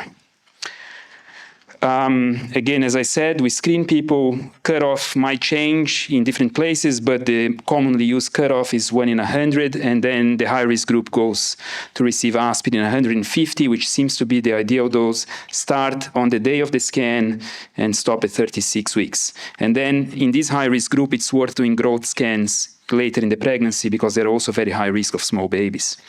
This is a UK study. It's a time series study from a completely different hospital, independent group. They transitioned from the NICE guidelines criteria. They had to ask permission from the government to do that because this is the national approach. And then they transitioned to using the Fetal Medicine Foundation algorithm. These are the rates of preterm preeclampsia over time. You can see that they immediately start going down after they implement the FMF screening. And very interestingly, but very similar to what we found, during the NICE guideline period, the women who were high risk, only about 30% received aspirin. In the FMF model period, about 99% of high-risk women took aspirin. So much better compliance when you have a risk estimate in front of you. And just to finish off, the obvious question that I get asked every time, particularly in the United States, is, aspirin is so safe and cheap. Why not give aspirin to everybody? And Lisa has already hinted as to why this is not a good idea. I have concerns that if we were to do that, compliance would be much lower. There is good data and good evidence to say that if you try to treat everyone with aspirin, only about half of the people will take it. So it's a 50% compliance. This will lead to a much lower effectiveness of the policy, and aspirin is a medication. It can have side effects. There are studies also from the Mercy from Sweden showing, observational studies showing potential increase in side effects. So it's not for everybody. It should be targeting a high-risk group. And this is data from a paper that just got accepted today in the American Journal of Obstetrics and Gynecology. We try to model what happens with the treatment effect based on your compliance level. You can see the green line is if everyone takes aspirin perfectly. It's a very strong treatment effect. The yellow line is if only half of the people take aspirin. At the population level, it's more than halving the effect of the intervention. And the red curve is what would happen if risk is actually associated with risk perception. So if high-risk women are more likely to take the medication than those who don't perceive their risk to be very high. And in that case, you would have very high compliance and very good treatment effect in the high-risk group, but very low compliance and very low treatment effect in the low-risk group. In any case, even if 100% of the people take 100% of the tablets, when we treat very low-risk groups, you need to treat about 30 to 60,000 people to avoid one case. So it's not worth it. This is just modeling the treatment effect according to your level of compliance. When you get to about 40% compliance, the treatment is no longer significantly beneficial. Finally, some referral pathways. I didn't really know what to say here, but when 11 to 14 weeks, and I've given this talk probably about 500 times, nothing makes me happier than talking about preeclampsia to GPs, midwives, and nurses, because we cannot do it without you. Okay, so this is an extremely important message. For me, it's all singleton pregnancies.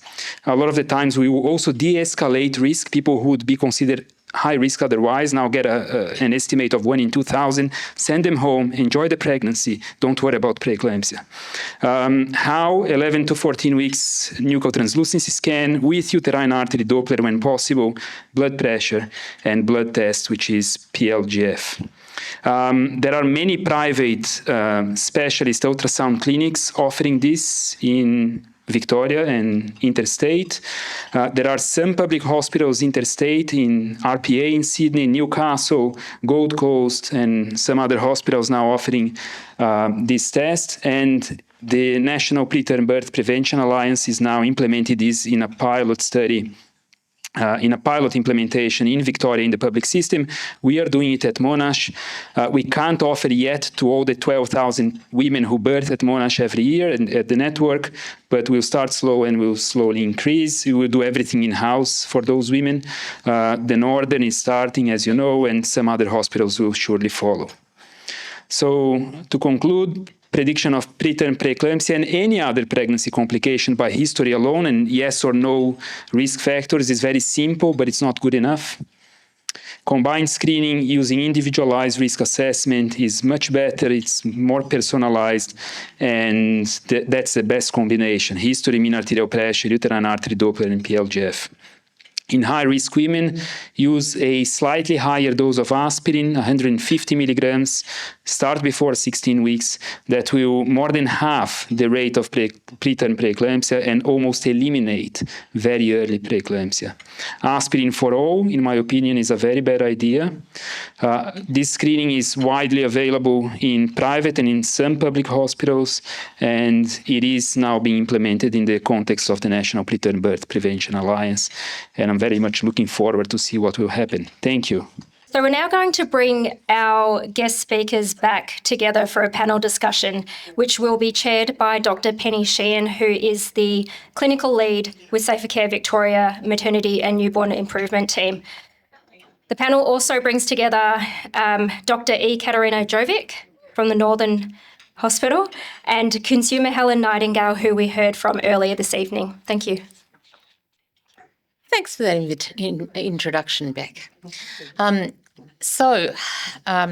Thank you to our panel for coming up and speaking to us, and thank you for our speakers as well.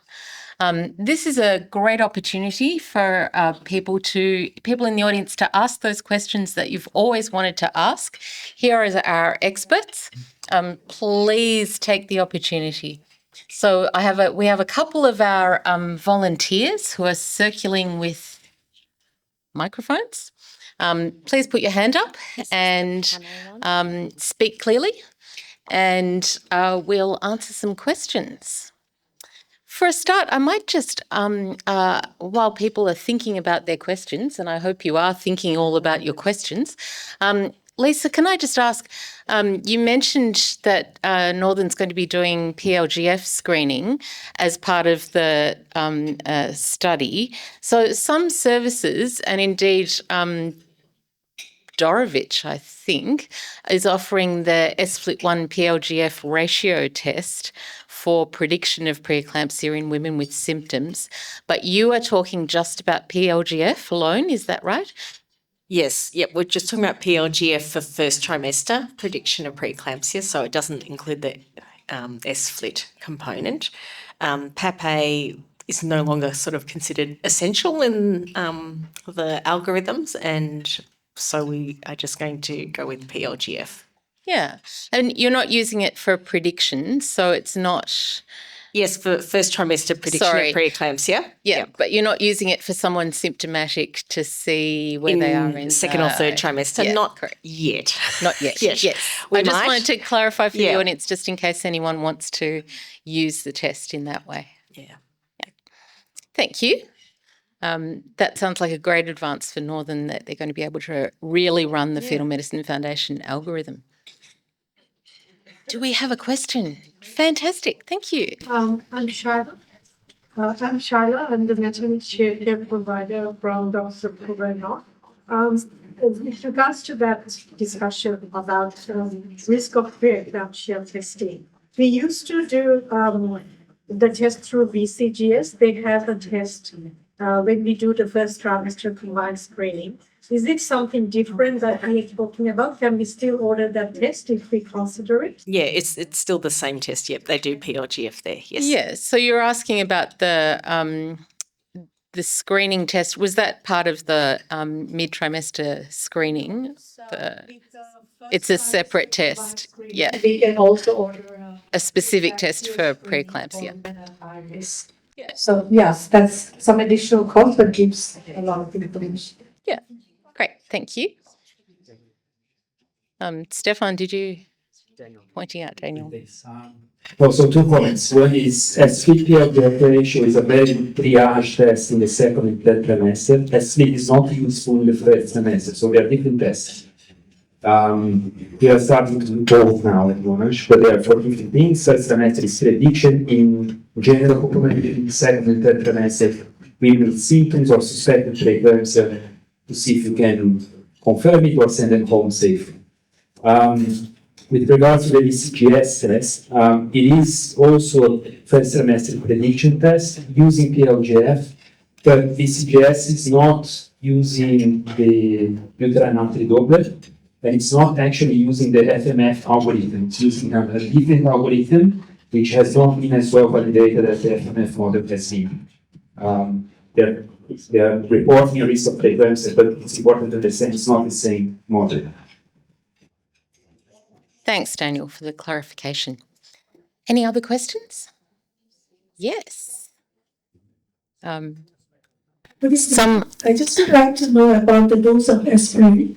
Is there any reduction of dose if someone is less than 50 kilo body weight? Because from my memory, I've seen in Ryman's guidelines, so it's 100 milligram of aspirin if someone is body weight less than 50 or 55, something like that. I just wanted to confirm. So is it 150 for everyone, or there's a difference?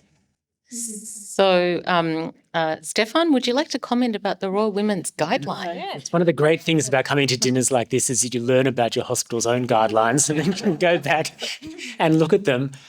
Daniel will have maybe more understanding of this. I suspect this comes from first principle. I mean, less than 50 kilos. There aren't too many pregnant people out there in that weight range. I don't know how well studied that is. Daniel, do you want to make a comment? Is that? I suspect there's some evidence for it. Sorry. Yeah, it's a good question. I don't think anyone has the good answer for. There is something called resistance to aspirin that was first published in the 1980s in a Canadian study saying that about 30% of the people do not respond to the common American dose of 81 milligrams. And when you double the dose to 162, that resistance rate falls to about 5%. So it seems that there are a lot of people who don't respond to very small doses of aspirin who do respond to higher doses of aspirin.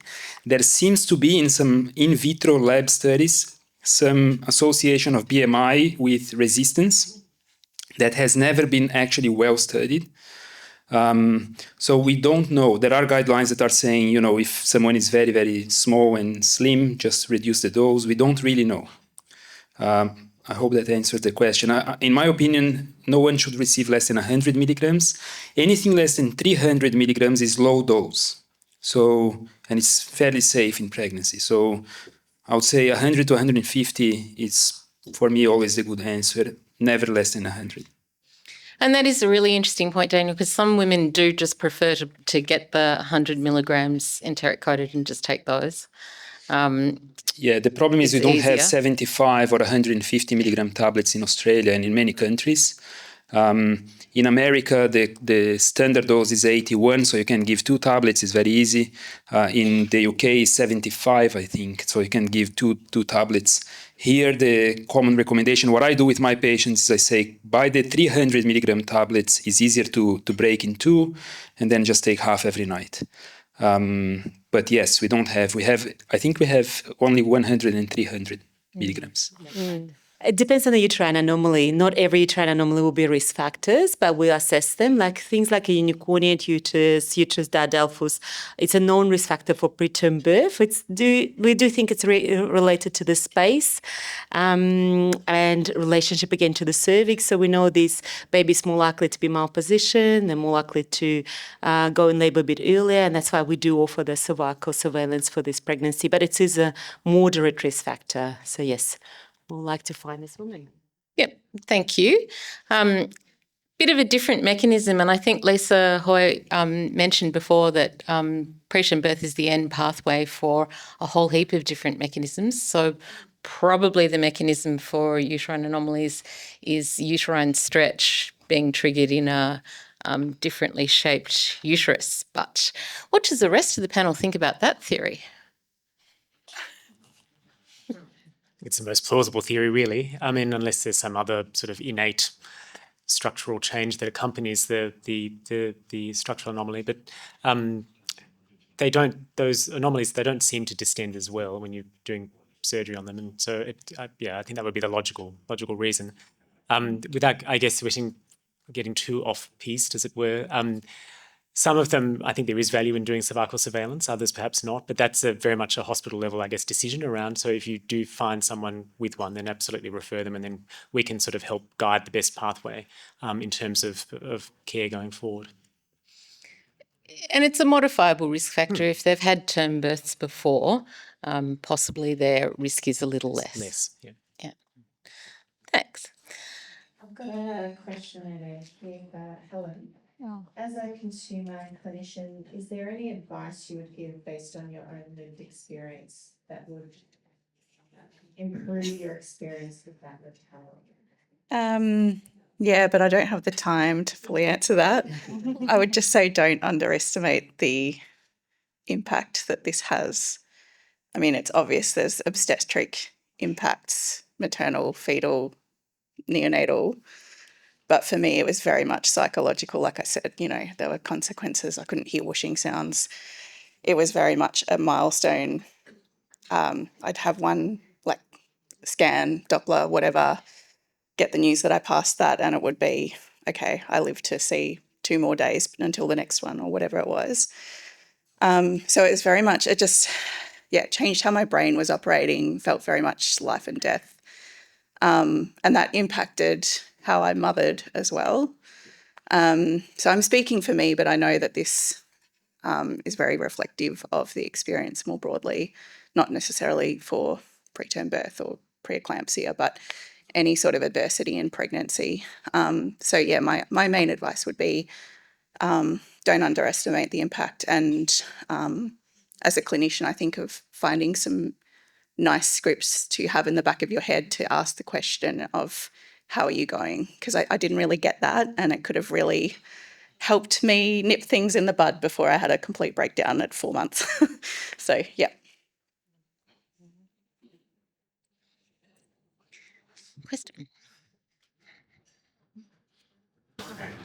We all know that pregnancy is an innately very expensive exercise, with a lot of things not fully funded by Medicare.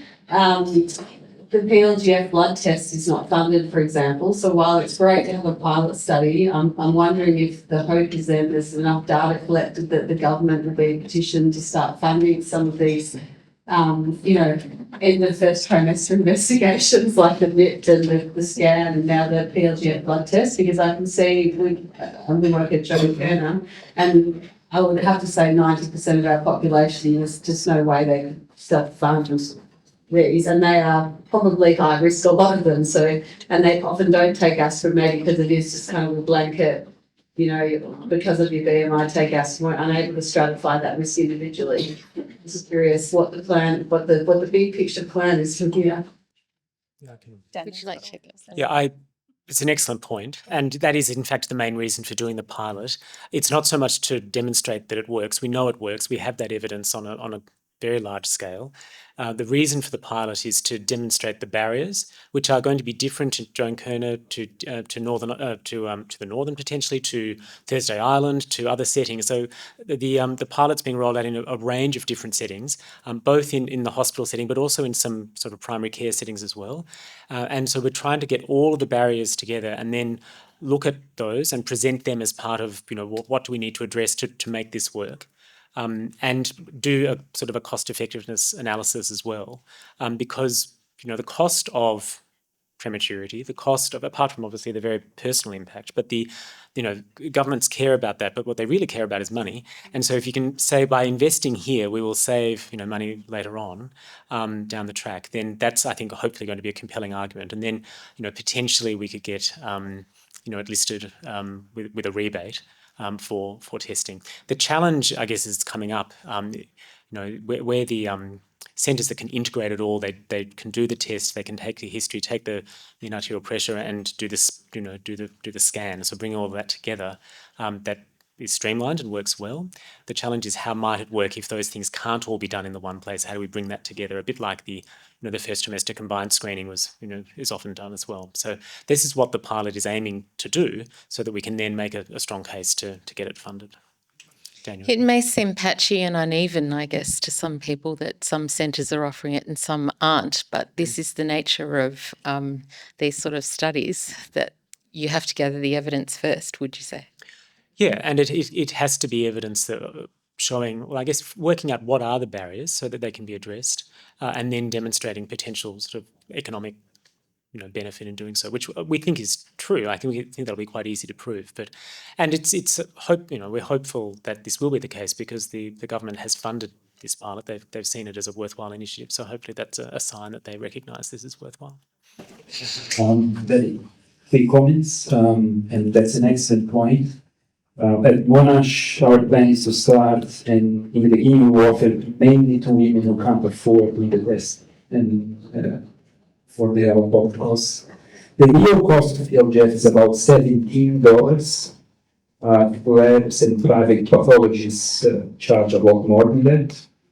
And the last comment is that we have applied for Medicare item number and we had an MSAC application going in. And by the way, at Monash, we managed to convince the hospital this is worth it, and the hospital will absorb the cost of the LGF. But we had this MSAC application that was rejected on grounds of safety of aspirin in pregnancy, believe it or not. Anyway, we'll try.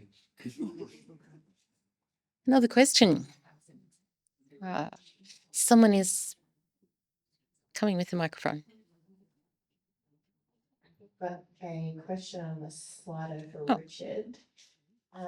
Where can GPs get more education on this topic that you know of? What resources are available to help support them with their referral and identification services? Yep. So one is probably sessions that we'll organise through the hospital, but you guys probably already know that one. And then the other one I probably go for is health pathways. There's a lot of information about that. In terms of this preterm birth stuff, there is a lot of information on safer care as part of this collaborative approach. And onwards from there, I'm going to ask the panel to see if there are any other sort of educational materials you guys can recommend for GPs to access.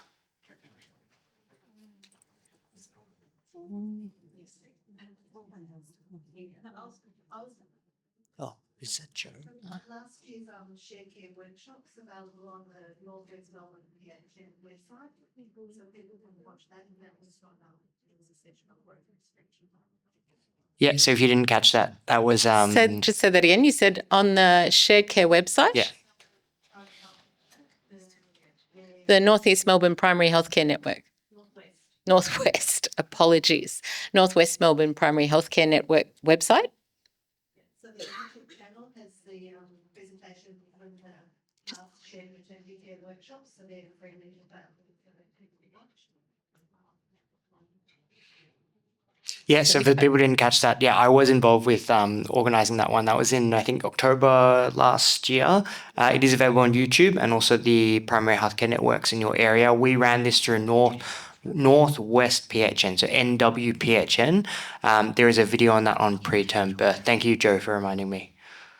All right. I think we'll wind up our discussion. Thank you so much for the panel. Does anyone have any last questions? One last question? Yes. Sorry, I was going to ask, what are we doing with the pharmacists around aspirin? Because so many patients I see that I tell them to go and get aspirin, and they go to the pharmacy and they'll come back and say, no, the pharmacist said it was dangerous. Yeah. Constant battle. Always dangerous.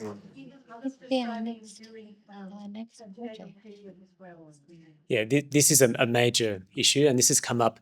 SOMANS, I'm the previous president of SOMANS, and this has come up for lots of conditions in pregnancy where, and it's been prescribed. It's not like they're going in and asking for it. Like someone has obviously given some thought to it, and obviously that's an important check and balance. But it's another example of pregnant women being routinely disadvantaged. They're not included in research. We have to use these really old drugs that are all off-label and off-patent, and so are not, often imported necessarily anymore. So there's challenges in getting access. And then even when we know that drugs are safe and they are available, there's this other barrier because there's undue concern about the safety in pregnancy. So we have had numerous conversations with the Pharmacy Guild and other organisations that at a high level there's understanding that these are safe, but there's still this ingrained fear of medications in pregnancy, and on Dancetrine, and the list is endless. Even blood pressure medication, things that are used for important purposes that have good evidence of safety and benefit. There's a consistent pushback in different sectors. So we have tried to present at pharmacy conferences and things like that to try to get the message out there. And I think part of it as well is, if I'm really getting a bit off tangent here, but the drug safety categorization system is hopeless. The ABCDX business, X, sure, fine. That's a great category. And A, probably good, but there's a lot of stuff in between. Metronidazole has been used for 50 years in pregnancy without any issues whatsoever, ever associated with it. And it's still category B something, or, it's very, very challenging. So there's a range of challenges there. I think my approach is to preempt that and say, your pharmacist may say something like this, if there are issues, they're welcome to call me. I don't get too many calls. So I think that sometimes smooths the way. But again, especially in primary care, you're so busy already. Do you have the time really to go through that as well? So I think there's other things going on. But did you want to, Daniel, have something else? Yeah, I'll just tell you a quick story. Before we did the aspirin trial, so the year before, I was much younger, and I went to the Bayer headquarters in London. And I said, can you help us with a study? You invented aspirin. Can you give us the tablets and make matching placebo? And they said, we're not interested. Aspirin costs about 1 cent each, and we're not interested in pregnancy research. So for that reason, and because the patent has fallen many, many years ago, aspirin is and will always be off-label use in pregnancy. Can we invite the pharmacists to the next learning session? And maybe there is a role for safer care here too, in speaking to peak bodies. And if we have something on our website, perhaps it's more acceptable by other guilds and peak bodies. And I guess that is something that we can look into. I've just got one thing about what I was saying. So in a call out to the question about resources, so I'm not sure if everyone's aware, my name's Bella, I'm the acting manager of the Maternity and Newborn Improvement Team. The Victorian Maternity Task Force was announced in November of last year, and one of the recommendations that's come out of that is the co-design of a My Maternity Journey resource, which will talk women through from their first trimester of pregnancy right through to those 6 weeks postpartum. So we're currently in the co-design of the phase of that website with a plan to release by the end of the year, and a lot of that information will be built into that product. So it will be kind of a one-stop shop to send the consumer to. And I think with this discussion around here, we probably need to have that think about how we build the aspirin into that. And we are looking at embedding those bundles that we know already exist. So we know that we've got the preterm prevention bundle, we know we've got the Safer Baby bundle, and we know we've got the Better Births for Women bundle. And we're embedding that in a consumer way so that the woman has the power and the autonomy to kind of lead those conversations and make her feel like she can take kind of carriage for her own care. So that is coming. So I know it's not round at the moment, but stay tuned for the next few months and it will be out by the end of the year. Thanks, Bella. I know exactly how much work you've been doing on that very, very, very important topic. Another question. Sorry, I'm Deborah, I'm one of the obstetricians. It's just another comment on the aspirin and other very, very dangerous medications in pregnancy, like canesten histories. I do tell patients they're available without a prescription, but I can give them a prescription and I tell them to get their husband to go in and buy it. Because I reassure them that it's safe, and I think if it's coming from the doctor, you say, we know that it's safe. These are the sort of pharmacies, so like you were saying, just preempt that. Similar sort of thing in termination of pregnancy. So for early medical abortions that we do outside the hospital, we give them an idiot's guide on how to use the MS2 step, including taking 1,600 milligrams of ibuprofen. It's taken in a stepwise way with the mifepristone, misoprostol, and the ondansetron, and this prevents nausea, prevents pain, and prevents people coming in to the emergency department. And that's another thing where you prepare the patient in advance. And for the same reason, when we give the prescription, we write 400 milligrams of ibuprofen TDS, and we say to them, do not listen to the pharmacist. We know that it is safe at this dose if taken in a single dose, and here's the piece of paper that tells you exactly how to take it. And it gives them the power. They know that it's safe because we've reassured them that it's safe, it's within the maximum dose, but it removes that discussion that they have to have with the pharmacist when you have reassured them. Thank you. Practical advice. And while we're talking, all right, one last question, a real life problem, and we'll see what the panel members all think. So a woman comes to see you and she's got her toddler with her, and as it turns out with the history, she says, oh, actually, I ended up delivering at about 28 weeks. Something about my blood pressure. I took tablets for a little while afterwards, but I've stopped, and I'm so busy with my little one, I haven't really thought about it since. But anyway, I'm pregnant again, and she's 18 weeks. She didn't notice. She didn't notice that her periods had returned. Do you start her on aspirin, Ekaterina? I'm going to put you on the spot. I would. There's You still enough would. evidence. Richard. I think all the GPs are just sweating right now, thinking about how long that consult might be with the toddler in the room. I'd be making that referral as quickly as possible. Lisa. Yes, I would start her on it. I don't have prescribing rights, but I did receive it after 16 weeks with Millie. So, yeah. There you go. So, Wanna double up? yes, I would. I think there's little, there are some. It's obviously the benefit is less, but there still may be some benefit for some people. I think the risk is low, so it'd be worth doing. And Daniel, I left you to last deliberately. Yeah, thank you. Yes, I would. The reason being that, as Stefan said, there is probably some effect. It's just never been proven to work, because in all studies, the effect is much less than if you start before 16 weeks, and it's not statistically significant.